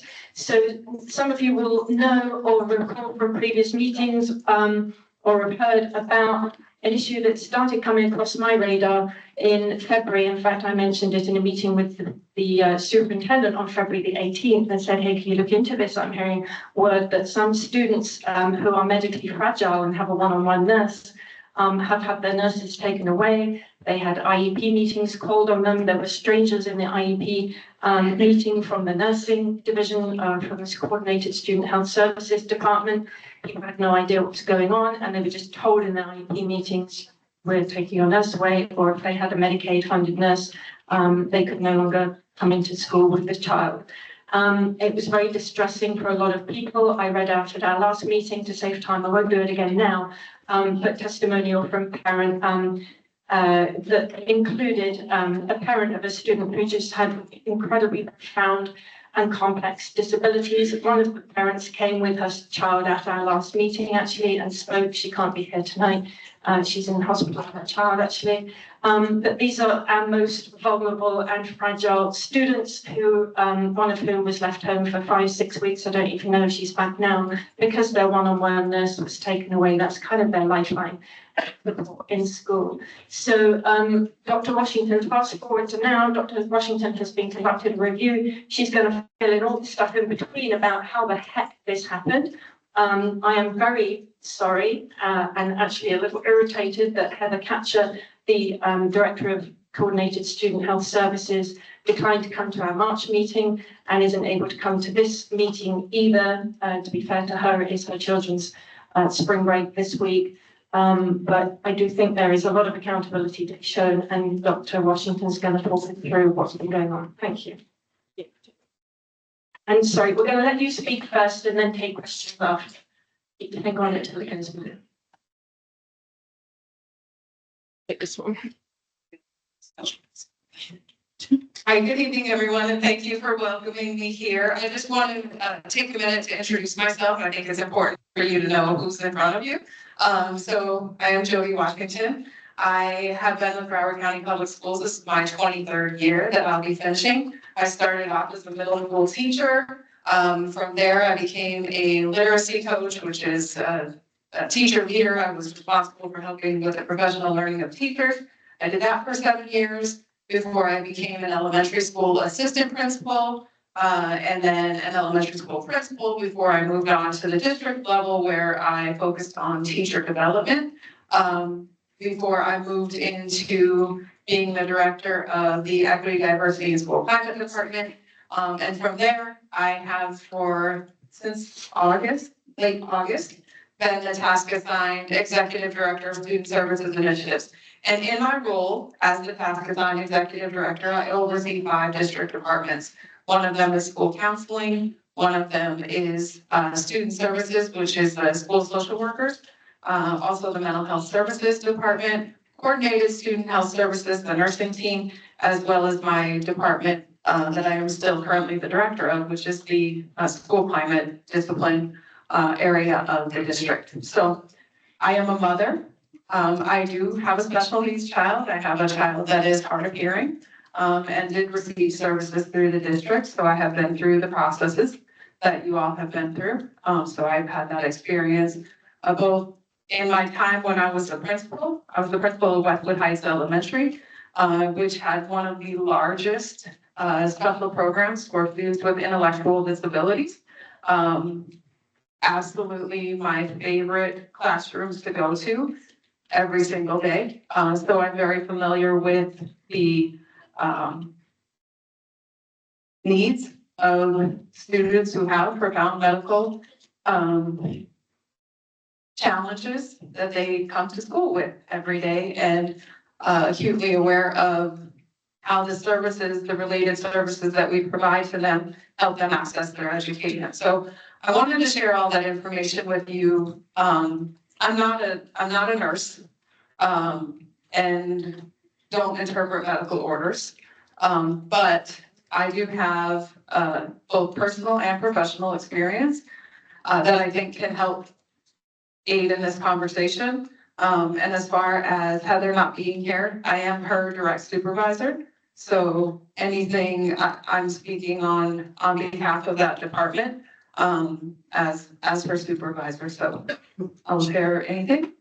So I'm not going to speak a whole lot other than telling you who I am. I really want to hear more from you and be able to answer the questions that you have. I think if you watched the school board workshop last week, there was a question that came up, and Ms. Hollingsworth, our chief academic officer, acknowledged that there have been some missteps over the last few months. And just to bring some context to that, we have done a comprehensive review to look at the cases of students with one-to-one nurses. And there's been some changes in staffing that have contributed to some miscommunication and some actions that maybe weren't as informed as they could have been to move forward in the process. So one thing that we have done over, I think it's been about the last month or so, is working hand in hand with our ESC team to ensure that our nurses that are attending the IEP meetings have received not only training from this team, but have also engaged in the state training. It's the state training, right? Just one, or is it the federal? Okay, so they've engaged in the state training to include topics such as predetermination, the procedural safeguards. We have also taken the responsibility of the students with the most severe medical needs and narrowed down the team who will be, or we're working on narrowing down the team, making some final selections of who will be representing the coordinated student health services as the medical expert when we're considering the related services that that student will need to access their education. So that will help to provide the wraparound care, case management, effective communication with families, ensuring that we have regular check-ins, that the child is able to access school without any barriers. And if there are barriers in the way, that we are working hand in hand with the families to address those and meet the needs of the students. So I'm gonna pause and just open it up for any questions that anybody has. And again, I've got some parents who can't be here. I know one parent's in the room at least. If they want to talk, they can raise their hand. I don't want to out them if they don't. But I can tell you that parent has still not had communication from, other than a call before. I'm sorry, this is really annoying. Where do I need to stand to? Yeah, I'll stand over here. Sorry. By the Eiffel Tower? Yes, by the Eiffel Tower, it's better than by the, whatever that thing is. And hasn't had it. So I think we need to just step back, if we may, to a point of how on earth did we go from students coming and going merrily into school with a one-on-one nurse, in some cases not a nurse provided by the district, but provided by Medicaid, like their nurse at home too, and they're coming and going with them, to one parent being told in the car line through the window by the principal, you can't, as of tomorrow, your nurse can't come in anymore.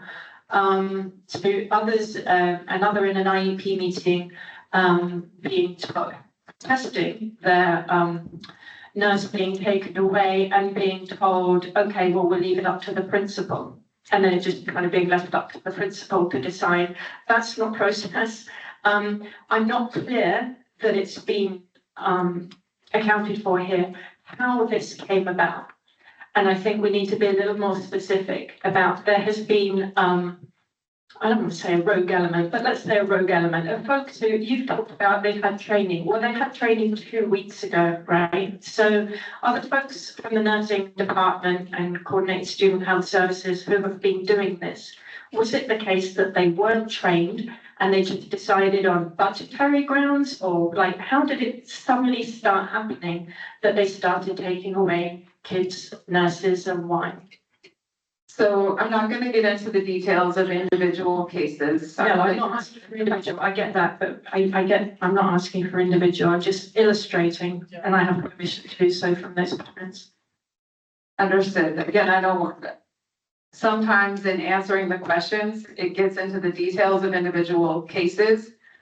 So I'm not here to dodge questions, and I'm here to stand in front of you, answer, hear your feedback, listen, take anything back that we can do to improve processes. Jackie, say your question again, because I'm getting old and I forgot it. I'm sorry. Let's summarize this. How the heck did this happen? So, okay, I remember.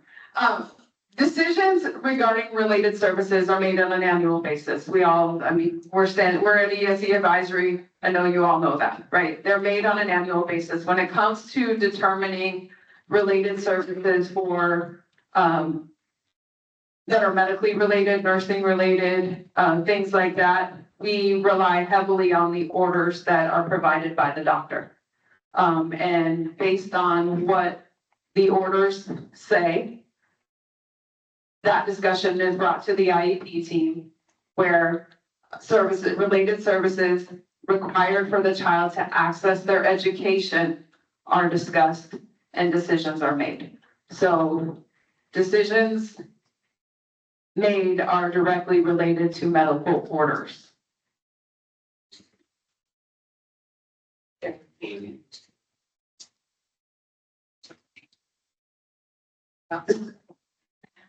Right, so any changes to services were a result of a change in medical orders or a change in a child's maturity level, a change in their ability to care for themselves when maybe previously they couldn't. So there have been some changes in services that have been reviewed, and if there was a need to reinstate any of those services, based on data that has been collected, those procedures are in action. Okay, listen, nobody here is a lawyer, right? Nobody's here trying to catch anybody out. But I am happy that you came, and we did really want a bit more. It feels like you're going through. I know what happened to an extent, and I think it's fair to share that here. There were various points that I had forward to you that I think would be helpful for folks to hear, answers to hear. You folks on the inside know what occurred. You know what's been done since. We don't out here, right? We've gone from kids going into school with their nurse to being told, no, you can't have your nurse anymore. And it didn't happen with changes in medical orders. You changed the medical order. Hold on, wait, we're gonna keep order. I'll give you the mic if you put your hand up and want to ask a question. You need to know why suddenly parents are finding strangers in their IEP meeting, uninvited, and being told in their IEP meeting, in some cases quite curtly, and without any opportunity to say, well, that's not okay by me, why? And they were just told you cannot have your nurse anymore. Again, I want to use as an illustration, we can't say we can't answer individual cases, so I'm not going to address the more general issue. The general issue is that there has not been protocol procedures or even adhered to in the handling of this. And I think what needs to be said, if this is the case, is an open, listen, we had a reorganization of nursing structure in the various segments of the district. And as a result, some people actually weren't skilled in the job that they were trying to enact. And as a result, mistakes were made. I'll read out Ms. Hollingsworth's quote in a minute, but I think we were just like, we're not here to catch anybody out, but I think we need some transparency about what has happened. And if you can tell us how many cases so far you have established occurred, and then we'll go to this question here. I'm going and then, yeah. Okay, I wanted to make sure. So I'm not trying to dodge questions. I answered the question as to why orders would have changed. There's a variety of reasons. One of them being medical orders, another being, in some cases, a request from a parent. In other cases, maturity level of a child as they're matriculating from one school level to the next. There's a variety of reasons. As far as the number of cases, the number is small. And if I give you a number, that may unintentionally create a situation where somebody can identify a child, and I'm not going to put myself or the school district in the position where we could potentially violate the privacy of a family, of a child. If there's somebody in this room who has a concern, knows somebody with a concern. I think even Jackie put my email on Facebook, that you all can reach directly out to me. Please reach out and I will work with you one-on-one to address your situation. But to be able to give you an answer to all of the cases that were reviewed is not appropriate in this setting. But if any individuals want to talk to me one-on-one, I will stay here as long as you would like.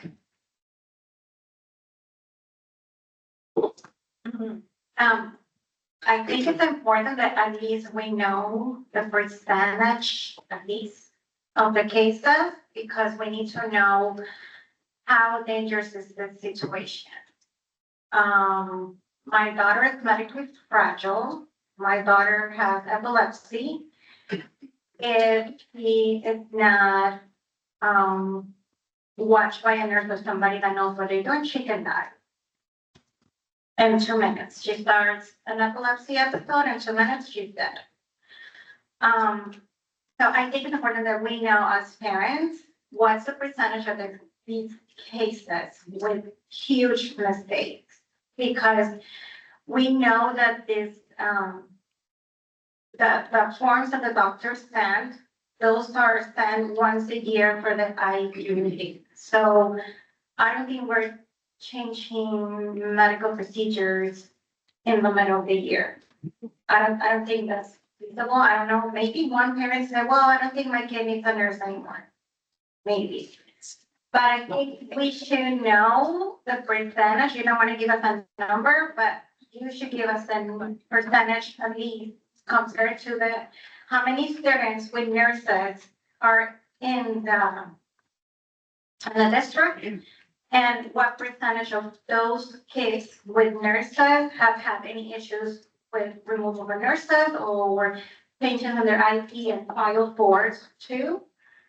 We need to know that because like I said last meeting, I'm very scared of sending my daughter, she's in pre-K in a program of PCC. They have a nurse on the floor, so I'm not worried about my daughter in there. But when she goes to kindergarten and at a very big school, she needs a one-on-one nurse. So if one day you remove her nurse, I cannot send my daughter to school. So last month I said, I don't trust the district at this moment unless you clarify what's the percentage of the students with issues with nurses. Not that the parents change their IP or their medical procedures. No, we're not talking about that. We're talking about the district making a mistake in changing nurses or changing IP and changing vital force that affect medically fragile kids.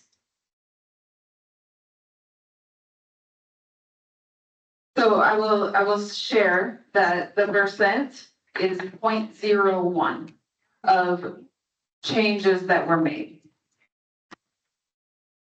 I don't know if that answers your question. I would like to get your contact information after this so that I can communicate with you as you get ready to transition your child to kindergarten so we can better understand. I also want to share that while medical orders are done annually for the IEP, anytime there are changes to the medical needs of students, those medical orders need to be updated and provided to the school because the school nurses can only do what is outlined on the doctor's orders. They have to follow exactly what is there. And there are times that procedures change. There may be a condition where a child requires, I don't even know what procedure to lay out there for a short period of time. And that's written in the medical orders. And as they recover, let's say they're recovering from surgery. And then as they recover, they no longer need that service. The medical orders change. And those are submitted regularly. Yeah, I'm talking about kids with assigned nurses. So let's understand, if we may focus this on the question that's being asked, and what we really hope, I think, that you would be able to bring us tonight. I want to just read, you referred to Simone Hollingsworth. So at the April the 8th workshop, I again brought this up because I've been bringing it up since February and initially it was blown off. at high level. And I have had to keep on saying what has gone on here. And I'm speaking, so I'll wait till you're ready to listen. Thank you. I'm sorry, I'm listening. Thank you. Yeah, Andrea, sorry, I'm talking to Jodie. It took a while for it to even get enough on somebody's radar to say, hey, what's she talking about? Let's look into this. And at least one board member did too. And then on the 848 workshop, I brought it up again. And I said, we're looking forward to some, transparency and accountability of what the heck happened here. And Debbie Hickson, the board chair, said, is that issue being addressed and resolved? The superintendent turned over the response to Simone Hollingsworth, the chief academic officer. And Ms. Hollingsworth said, yes, that is being reviewed case by case to determine exactly what the continuum of services are for those students, to identify what individual health needs there are. I will put it on record that there are a few missteps that had taken place. And when we say missteps, taking away a kid's nurse and telling mum through the car window in a car line the day before your kid can't have their nurse come in anymore is a bit more than a misstep. And we've rectified that and are reaching out to all of those families to ensure that I don't know what is happening, and that they have been touched and communicated with in regards to what their needs are. That's what she answered. So she talked about missteps. So if we can know what the missteps were, we're not, Dr. Washington, we're not just talking about if there were changes in medical orders and there needed to be an IEP meeting, right, to change the provision of services because medical orders have changed. That's one thing. The cases we're concerned about, the cases that came across my radar, board members' radars, then your radar that you have been having to review, and you've been having to look through records and try and find where those cases are, is what we want to talk about. I think if we could know what were the missteps, as Maria has asked here, we're still trying to get to what the heck went wrong. So if I get changes in doctors' orders, if they change, they change. We're talking about these families who had kids nurses taken away, and in some cases were left home for weeks and weeks, scared to send their kids to school because they were told, well, now a para is going to take care of your kids' care. And as we heard from a member of staff at our last meeting, we did record, who said that I had mentioned that at one of these meetings with a parent, the parent had been told by the principal, well, nurses aren't just trained to do diaper changes, meaning all your kid needs is somebody to do the diaper change, the paraprofessional can do it. A, that wasn't the extent of the kids' needs, they were a lot more profound than that. But B, as a member of staff said at our last meeting, when you've got a profoundly disabled student with medical complexities, just the way you handle them in a diaper change to be critical. So it's not just something you turn over to $15 an hour paraprofessional now and take away the nurse. It's those cases, it's the delays, it's the kids left home, it's the parent that still is having to wait till a meeting tomorrow to even find out what's going on about replacing their kids, in that case, an aide that was taken away. They were told, we're on it, we're looking into what's happened, and they've never heard any more other than being summoned into a meeting tomorrow. So it's that element, it's that side of this that we would like some gaps filled in. Thank you. So I mentioned at the beginning that there has been some changes in staff, which have resulted in people less familiar with the process, handling the process. But in terms of answering specifically some of the things that you're asking, I can't do that because it will get into the individual details of cases, and that's not appropriate for this meeting. I'm sorry, if I'm not being clear, I apologize. I'm not asking you, Jodie, to answer to individual cases. I'm bringing up illustrations of the egregiousness of what happened. And I understand what you're saying. If I may finish my sentence. The permission of the parents involved, and I sense irritation and I'm pressing on this, but this is why we're here. I also know how many cases, and I don't think saying how many cases it identifies anybody. It's a number. What does a review that you've had to do look like? How many records have you had to pull? You are having to go case by case and look through forensically and even find where these cases had occurred because nursing staff have been doing the wrong thing. The principal, I've written complicity, but you know what I mean. We want to know what on earth happened that a principal went along with this too. The ESE specialists were unable to stop the runaway train going on in front of them. The communication failures, the lack of, one parent even still knowing till tomorrow what's going on. And the accountability, you know, like what happens to staff who do the wrong thing, who get it wrong. You said they've been trained. I think you want to clarify it. They've been trained since this came up and that training happened on April the 1st. We talked when I mentioned about you coming here about also addressing shortages of nursing staff at schools, the high turnover of nursing staff, nursing staff or coordinated student health services staff or somebody calling DCF on parents. We're now onto the type 1 diabetes issue and the need for medically trained and qualified reviews. So I'm totally not knocking your highly expert person in your field and much valued at this district, but I mean no disrespect by saying that when people are, if the district is to conduct a review with integrity and transparency and a visual going out to parents that there has been somebody in conducting that review who is fully trained and qualified in what they're reviewing, I think the repeated request for there to be a review by medically trained and qualified folks is a valid one. I want to hand over as well to Beverly over here. She represents the type 1 diabetes students. We are not going to litigate individual cases, but we have made these points again, Jodie, with the history of our meetings. We want to know how it is that staff called DCF on parents for false assertions of negligence and abuse when the parents were the ones trying to keep on having to call the school because of a high turnover of nursing staff, and they were concerned that nurses were not on the ball with their children's diabetes management.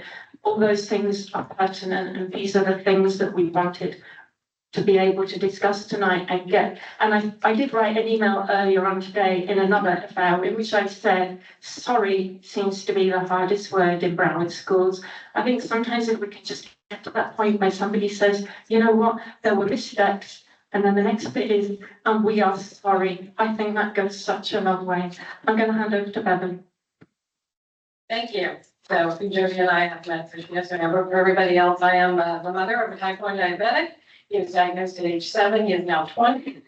So for 13 years or so, I have been an advocate for Broward schools, for not just Broward, but for type 1 diabetics in the Tri-County area. And I'm still a pro bono advocate to this day, as my child is 20 now, obviously not in the school. But I would like to point out, four kind of points and suggestions for them.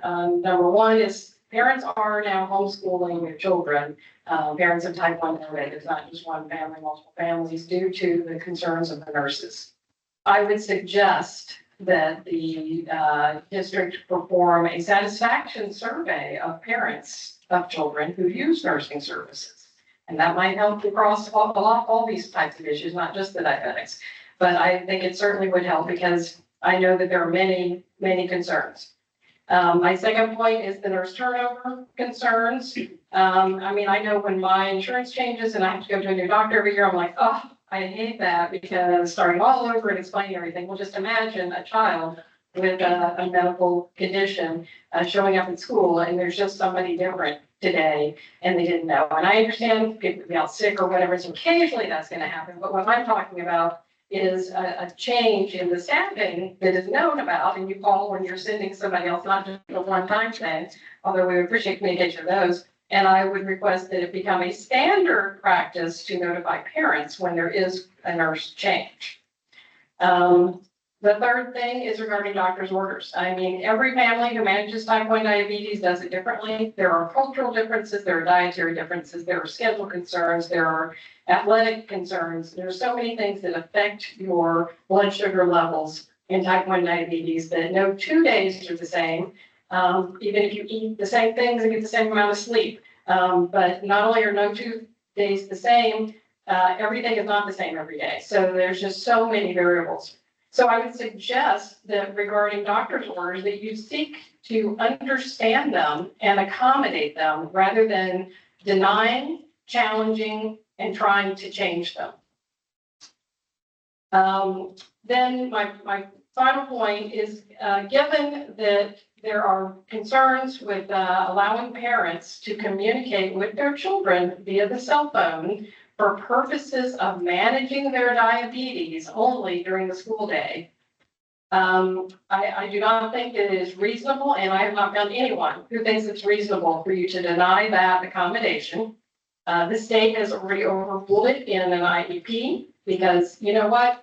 The nurses aren't even required to be in these 504 and these IEP meetings to come up with these accommodations. They're really there to help coordinate the implementation of them, not to decide whether or not they are valid.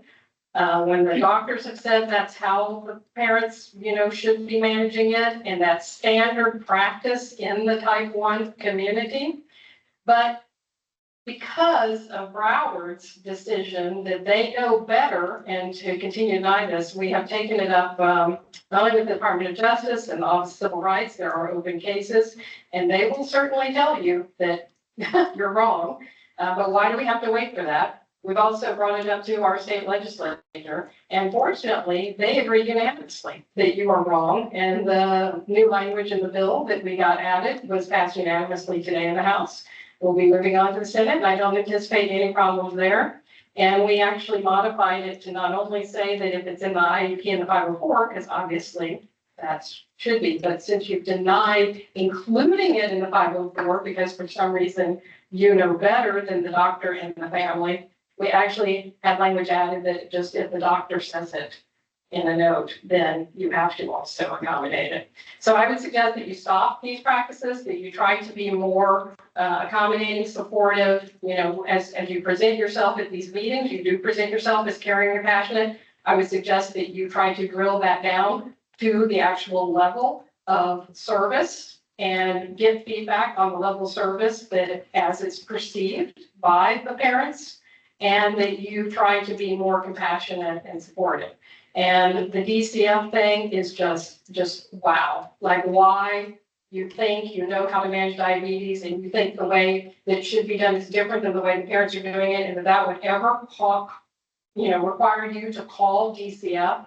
It just blows my mind, blows the doctors' minds. It's a terrible precedent. It's a total waste of state resources, people's time, terrifying to the children. People show up at the house, they want to see it. There's no problems, and there's never been an apology. And I know of 3 different incidences where this has happened to 2 different families, and it is just a terrifying precedent.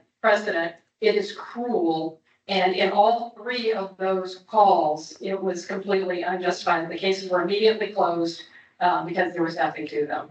And back to the calling 911 from the school because the nurses don't know how to handle diabetes is also a waste of resources. The paramedics get there and they're like, there's nothing for us to do because they're just overreacting and just trying to be hysterical to try to make a point that maybe parents aren't doing something right, which has never been proven to be the case. So where's the compassion? Thank you for your advocacy, your suggestions.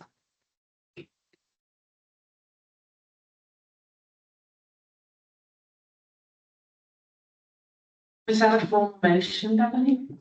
It can be. I have a green card. So do you want to articulate that as a motion? And I have a suggestion if you're going. Motion to do satisfaction survey of parents, children with nurses. To notify parents when there's going to be a change in the nurse. To not try to change doctor's orders because you don't agree with how the conditions being managed. And to allow parents to communicate via cell phone with the children during the school day for purposes of managing their diabetes or other medical issues. And to not call 911 and PCF and it is not necessary. Thank you. Are you proposing that Yes. formally? Okay, Beverly's proposing, anybody seconding? I'll take Melissa, just so we got a different name, but thank you, Dana. Thank you, and if there's any discussion, I have a friend, oh, Lucy. hold on. No, well, after the motion. I will not. No, we're now talking to that motion, so you can, You want to add? Yeah. friendly amendments. Hi, everyone. My name is Lucy. I'm from North area. Advisory Council, come visit us if you ever want. But I'm here to talk about type 1 diabetes. This has been something that has been very passionate for me since last year. I had a neighbor who was diagnosed with type 1 diabetes and didn't really know a lot about it. And I was kind of, oh, that's, that sucks. But that's about all I knew. I had another friend of mine whose son was diagnosed with type 1 diabetes. Kind of the same thing. That sucks. Sorry. If I can do anything, let me know. Then I had a good friend of mine whose daughter, and this is a good friend of mine, who I went through what was wrong with her. She was anorexic. Kids were making fun of her because she was so skinny, because her body was literally eating itself. We didn't know what was wrong with her. We found out the day after Valentine's Day. I was texting her. She goes, I think I'm going to take her to the emergency room tomorrow. She was diagnosed with type 1 diabetes, ended up in the ICU for a few days. Children usually get diagnosed around 5 years old, or they get diagnosed usually around the teenage years. It is nothing that they do. It is something that happens to them, to their bodies, that attacks their pancreas. They can no longer make insulin. And it's a very, very sad diagnosis because you have to manage it for the rest of your life. There is no cure. Everything you put in your body needs to be managed. Everything you drink, everything you eat. If you've ever tried to go on a diet, and you failed after a week, imagine doing it your whole life. Everything needs to be calculated. People are like, well, there's pumps nowadays. Pumps are not mind readers. They don't know that you're about to go for a run, or that you're about to get your menstrual cycle, or you're stressed because of the test is coming up. So these children are struggling. They are struggling so hard. All of my friends' kids, they come home in high school, they are crying. They want to be normal, and they can't. Because they have this disease that they have to live with for the rest of their life. They have to monitor everything. They can't go out with their friends and just have a pizza. They have to pre-bolus, which means they have to know how many carbs is in that pizza. They have to know 20 minutes before, I have to give myself this much insulin. I have to wait. It's horrible. It is nothing you want to do. This became a problem because Broward County did a cell phone ban, and I don't know what the cell phone is considered a medical device now because it monitors your diabetes, so they can't take it away. But Broward County decided to take away parent contact for the cell phone. I can tell you, out of 100% of the people I know with type 1 diabetes, 100% of the parents are contacting their children still during the day. Hey, you're low. Why are you low? Why don't you go have a juice box? Hey, you're high. Did you bolus your food? Did you have insulin on board? You need to get on it. Why? Because the majority of these kids are teenagers, and you can't get your teenagers to do anything. Have them manage a medical illness that they have to take care of. For God's sakes, you can't even get them to do their homework.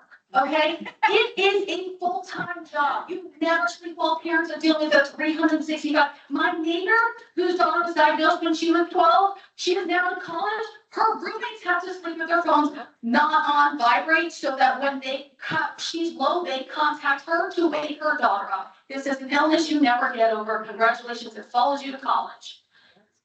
The parent contact. I brought this up at North area. I made a motion and went to the school board, and the school board members all agreed. Yeah, this is why are we selling this? And it hasn't fixed it. We still are not, Broward County still not allowing parent contact. They're all contacting. All you're doing is making newly diagnosed parents crazy mad because they're worrying. And then they realize, I'm just going to write the policy. Because when you have to say, there's a policy for my child's life, guess what you're going with? Your child's life 100% of the time. Okay, we need to stop making it harder for these parents. They are not sitting here having conversations with their kids. We have problems with our nursing, the turnover, the lack of knowledge. One of my friend's daughter, she went to the nurse. The nurse said to her, she goes, I can't believe you have diabetes. You're so skinny. Oh my. Let me tell you something. Type 1 and type 2 are not the same thing. Yeah. One's a lifelong, one's a lifestyle change. Totally different. Okay, so We need to stop giving them a hard time. We need to start making life easier for these people who are already suffering.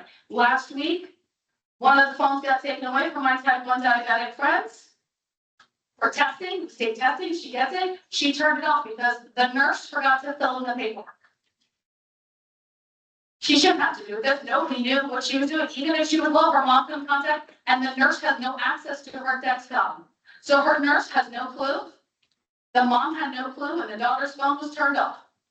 If she was hit low and she would start having going down and passing out, the teachers are not trained. I am a substitute teacher in Broward County. I substitute pre-K to 12-1 in both Broward County and Coral Springs Charter School. I walk into Coral Springs Charter School every single time. I tell 100% of the time they give me a sheet of paper with every type 1 diabetic student on it. At the beginning of the year, I'm trained on every type 1 diabetic. I am not in Broward County. I've never been trained, and I do not get notified if I have a type 1 diabetic. It is not safe. Please do better.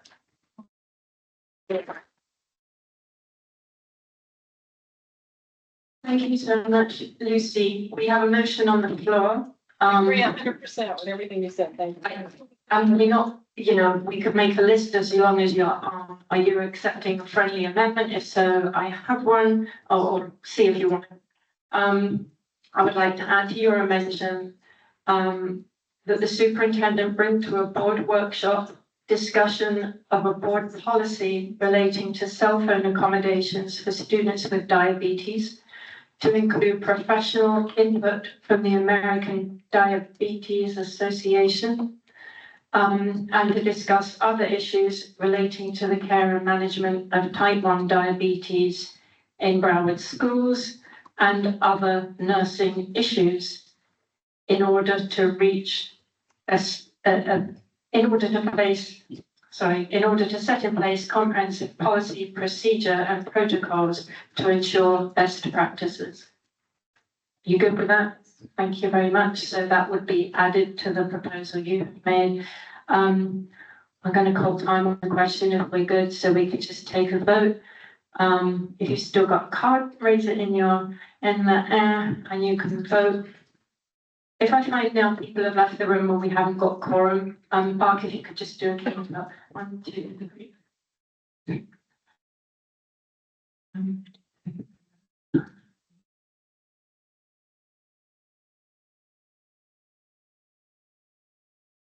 You got 50? 50. Okay, we'll do a review after the meeting and ensure that we still had even quorum, because some people have left, and if we didn't, I will reflect that when I send it to the board and say it was at least consensus of those in the room. Yes, sorry, Jodie, if I might hand you back the mic to just address those issues. Then we've got a couple of really important things. We all ready to run out of time. We need to just have an all-night meeting one time. Oh, go ahead, yeah. We put a bunch of things at you and then we moved on to type 1 diabetes and everything, but can you wrap up with some responses? Thank you.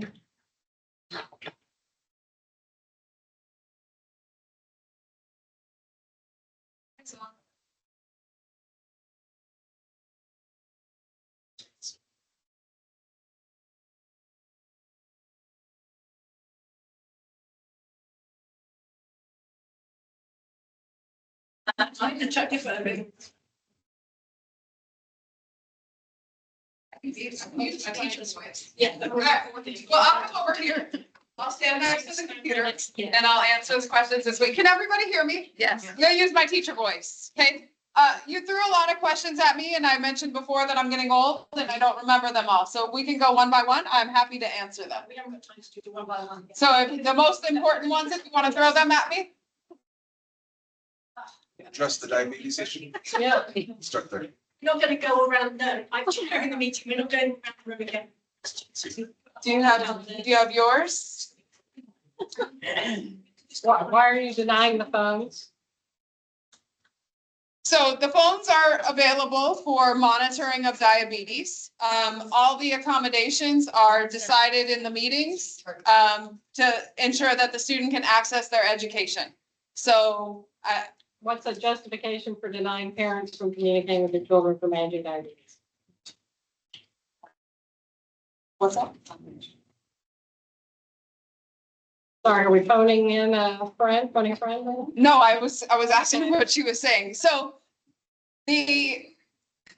when there is a student with diabetes at a school and the medical orders indicate that they are not independent, it is the responsibility of the school to provide personnel that can meet the needs of that student. In the cases in Broward, at this point, nurses are provided for students with diabetes.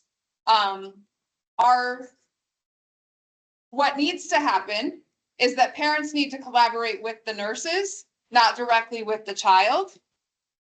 Because when there's communication directly with the child and the nurse is left out of the loop and care needs to be provided, that communication loop has to close. And so the parents can always contact the nurse. I realize that there have been situations where a nurse may have been difficult to get in touch with. They might not have been in the clinic. The front office wasn't able to make that connection. In those cases, we have made sure that the nurses have been provided with a district cell phone. The parents have the number to that cell phone that they can contact. But that is where the collaboration needs to take place, especially with our students who are not independent. I would just like to say that categorically, that is just not, a realistic scenario. It's not anywhere. It's not here. It has not worked.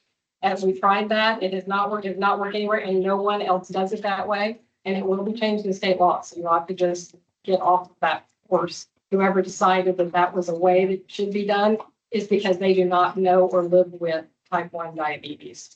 That is not realistic anywhere. Thank you. What about the calling DCF? So all district employees, nurses, healthcare providers, trying to think of any other category of people are required to take annual training on. Everyone. Well, I know everybody in the district, but even outside the district, healthcare providers, So the question, we are required to take training. So because there was nothing and multiple of these have happened, what happens? I'm sorry, let me just sum this up. There is an assertion that there was retaliatory action against parents because they were that parent being concerned about calling the school because nursing care wasn't consistent with their student. And the next thing they knew, they were being reported to DCF for abuse or neglect of their own children, subjecting, in one case at least, to a weeks-long investigation. All these parents were cleared. Their children were terrified they were going to be taken away from them. We know the circumstances of one was a parent who called the night, but it had a medical appointment in an evening and called the very next morning to say the doctor has said that my kid does not need to come in. It's going to take my kid off the insulin pump, so I'm calling to let you know. And the next thing the parent knows is that they've been reported to DCF by somebody for the abuse and neglect of their child because they hadn't filled in paperwork. They had called at 8 a.m. to say the doctor had changed the orders. I think if we could just address, again, not a specific case, but we've got 12 minutes left and we have made a motion recommending that there be a board workshop. So we needn't go into minutiae, but that is a really important point. So has there been a review of those cases? Maybe that would be a good question. So the reason that I share that people are required to take training is because when people make the choice to contact DCF, that is an individual choice based on the training that they have had. So the review of those cases is conducted by the DCF investigators. The review of the case and the review of whether it was used as a retaliatory measure. There is actually provision, I think, in board policy for not abusing that as a retaliatory measure against parent, right? Is that right? We don't investigate. That's what I think Jody's trying to say. So we're not allowed to investigate. If someone chooses to call DCF, that is their personal responsibility. So I'm just explaining that. I don't, we can't second guess whether someone calls them. That's on that individual person. So oftentimes cases are closed, but as employees, like if I was to call DCF, it's just a suspicion. They do the investigation and sometimes they find there's a concern and sometimes they don't. And sometimes it leads to the family getting resources that they need. So it's not, cases do get closed. That definitely happens. No, okay. But it's not okay. We're not allowed to second guess any individual calling DCF. So we do not investigate. Who enforces whether it's determined if something was done as a retaliatory action. We can't investigate it because we're not investigators. No, the question was who? Mandatory reporters. That's why I'm telling you, we can't investigate. Dr. Timber, do you have? Diane, I'm just asking,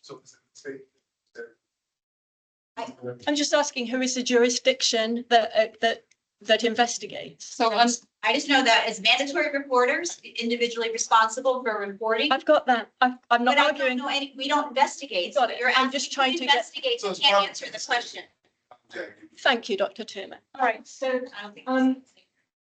we'll wrap up. There were some questions unanswered. I will go through the video recording of the meeting and I will send you all those questions Okay. still. Thank you. I appreciate you coming. And if there's anybody that would like to talk to me, I'll. Yes, make but- one but- question that has. Okay, go ahead. Could you shout? To Yeah, ask if that's okay, just one. go ahead. Yes, yes.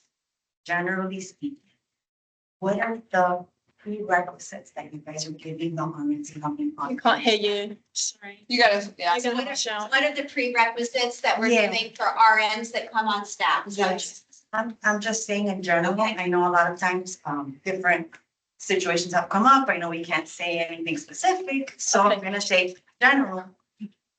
I'm sorry, you have. No, go ahead. Just ask the question straight out. I'm good with you asking just straight out because we've got minutes and we're gonna get. You cut want off to and know I'll what let you training ask. the registered No, nurses are not training, receiving? no, prerequisite. So for example, if I were to apply right now for an ER position. Uh-huh. And I had been. I came straight out of nursing school, I can't get hired at an ER. Because there's. I get your question now. For training, I have to have been under at least 3 floors before you get to that. I understand your question. emergency. So I actually, I have, That's what I'm asking. I got you. Just was So- like, how much? Yep. Like, what are? I got you. So the vast majority of the nurses that are serving in our schools are provided by agencies that the school district contracts with. And so whatever the requirement of that agency is what we receive in our schools. And they're not RNs. They are. No, the ones in the schools are not RNs. Okay, I'm gonna suggest. Fine, fine, RN. No, they're RNs in the schools. Or, healthcare techs. I'm gonna, They're definitely not RNs. okay, I'm gonna suggest, and sorry, I'm shouting just because I listen back to these meetings and when we don't have a microphone, we can't hear what people said. So I'm not shouting at you. I'm just shouting to try and hasten things. We have made a motion saying, let's bring all our nursing questions to a board workshop. We could provide a list of issues for the board to crunch down. They might not touch it, right? But that's a recommendation we've made. And then if that was to go ahead, we then have a board workshop where folks can ask questions. We can put forward a list of issues. We can ask all this stuff. So drop me an email, ese.chair@gmail.com, so I know who you are. And told we were gonna know how many cases they were reviewing. Yeah. We weren't told we would. We asked for it and now we're now being told we can't. You got more information from Stephanie. I mean, that last meeting, it was just crazy. Yeah. Okay, and Dr. Tuma was there. And we were told we'd get answers this week. Yeah. And Stephanie provided us, and I appreciate that. Well, we're not going to get them at this meeting, so, you know. I just say something really quick. I've been coming to these meetings for a very long time. And I just want to say that I'm very disappointed with the district, with your lack of transparency. Jackie mentioned in the beginning how the superintendent wanted to provide transparency to parents. And I feel that as a parent, we are not getting that. It's getting worse and worse. Every meeting I come here, I'm like, here we go again, beating around the bush. You can't answer our questions. You can't even give opinions. Going back maybe 4 months ago about, remember one of the new ASD programs, when we were just asking for an opinion. You can't seem to give us answers, and it's like, I'm leaving because that's how disappointed I am with Broward County for my son. It is not getting better, and my son is not medically fragile. He is not one of the ones that has so many needs, but I'm just so disappointed. And I'm glad you're here tonight, so I can say that to you, Dr. Holmes. Leaving Broward County. I am. Thank you. And I'm And sorry thank we you, missed Jackie. I know you fight for all of our different needs and all of our challenges that we face. And I want to truly thank you from the bottom of my heart, because you have helped me a lot as well. Thank you. And I like to be, thank you.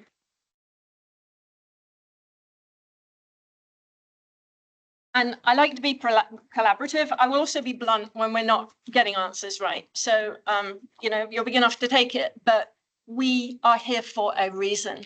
And to hear on one hand, we're all about transparency, but then not to be even able to know how many cases there were and be told, well, it would identify kids. No, it wouldn't.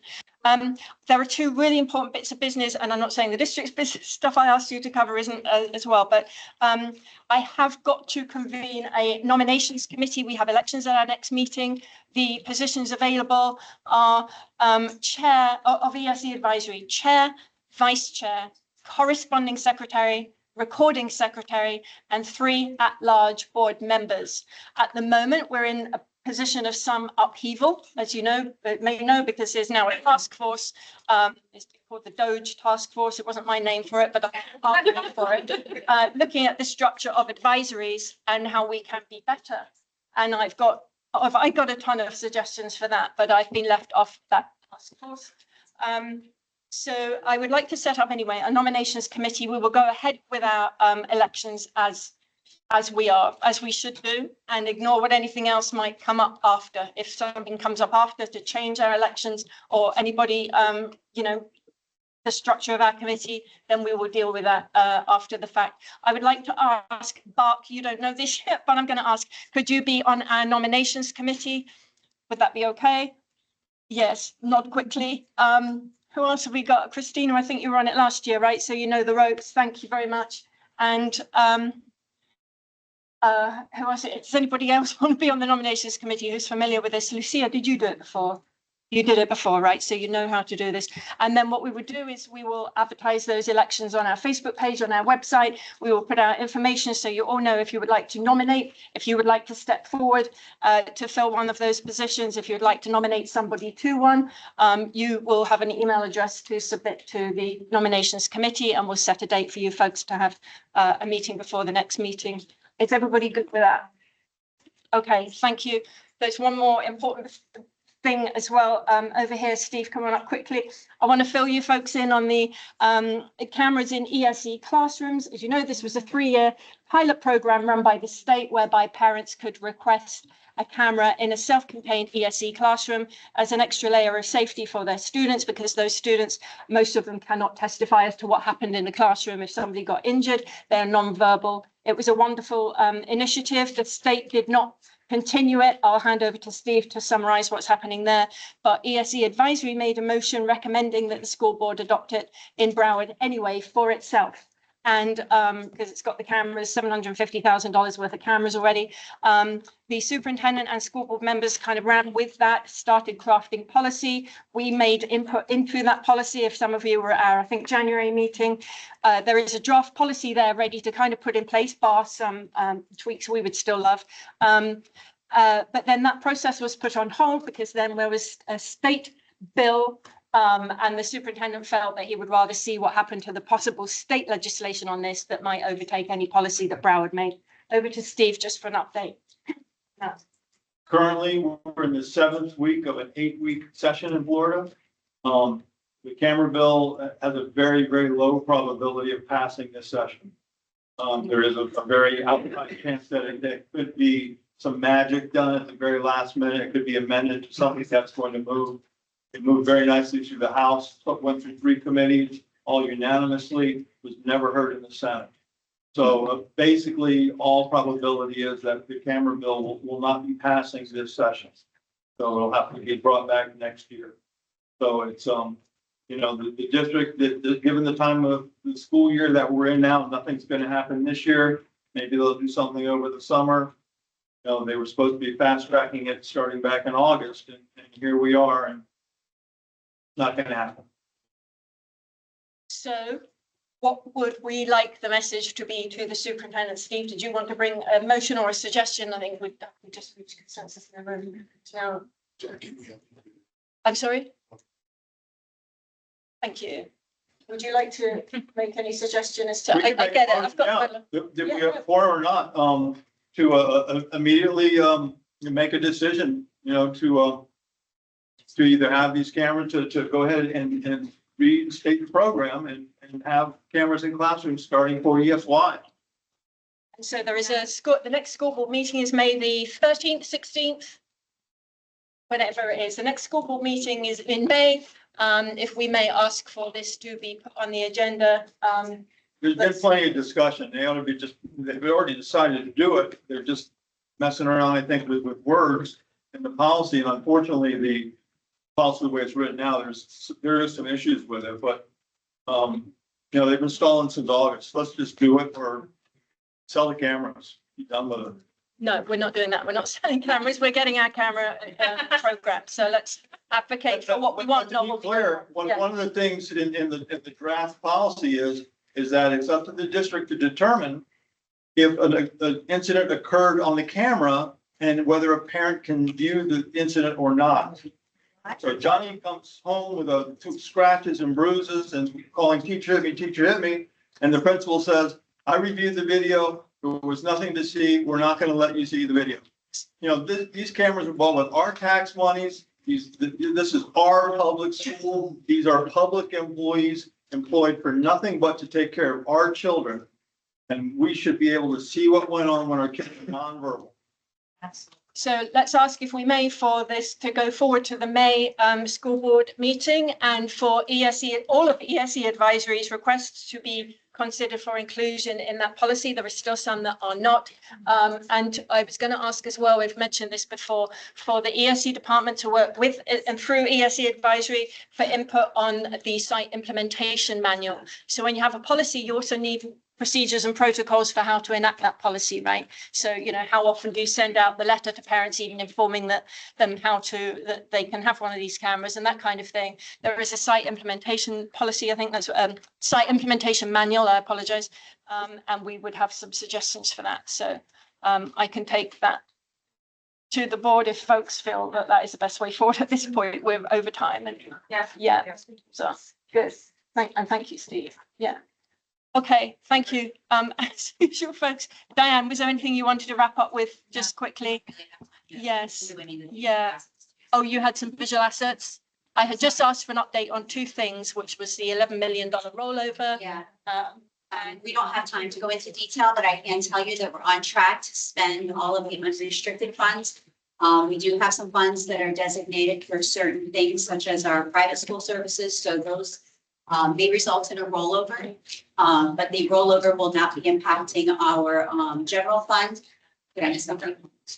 For public schools at all. The private schools were required to spend them in a certain way, so we are spending them that way. We've had great collaboration with our private schools, and we continue to do that every month with meaningful consultations. So we're really on track. We worked really hard this year to make sure that we're on track. We've been meeting monthly to update every single expenditure and make sure that it's designated for students. We're really proud of the work we've done in that area. Thank you so much. And for all you folks do, one last thing, I believe, isn't it, this month is National Volunteer Month. So thank you, everybody who's a volunteer in this room. Volunteer at your schools, join your school advisory council, join your staff, join your PTSO, go into area advisory meetings, keep coming to these meetings. We appreciate you all. And thank you to the folks who provided refreshments from SEEK. Thank you so much. Thank you. Thanks, everybody. And thank you. If you need individualized support, please contact. Yes.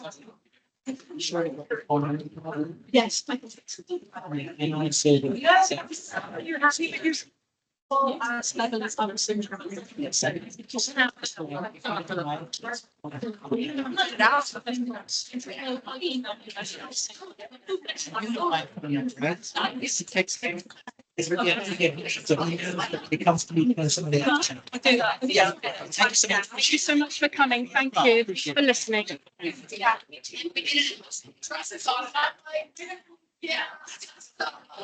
These are.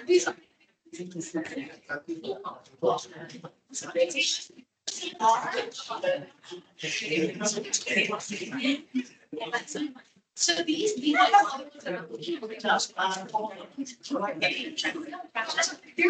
Sorry, I don't know. You're proceeding that. You were just amazing. Anna, I wanted to also from the school to be back in your time.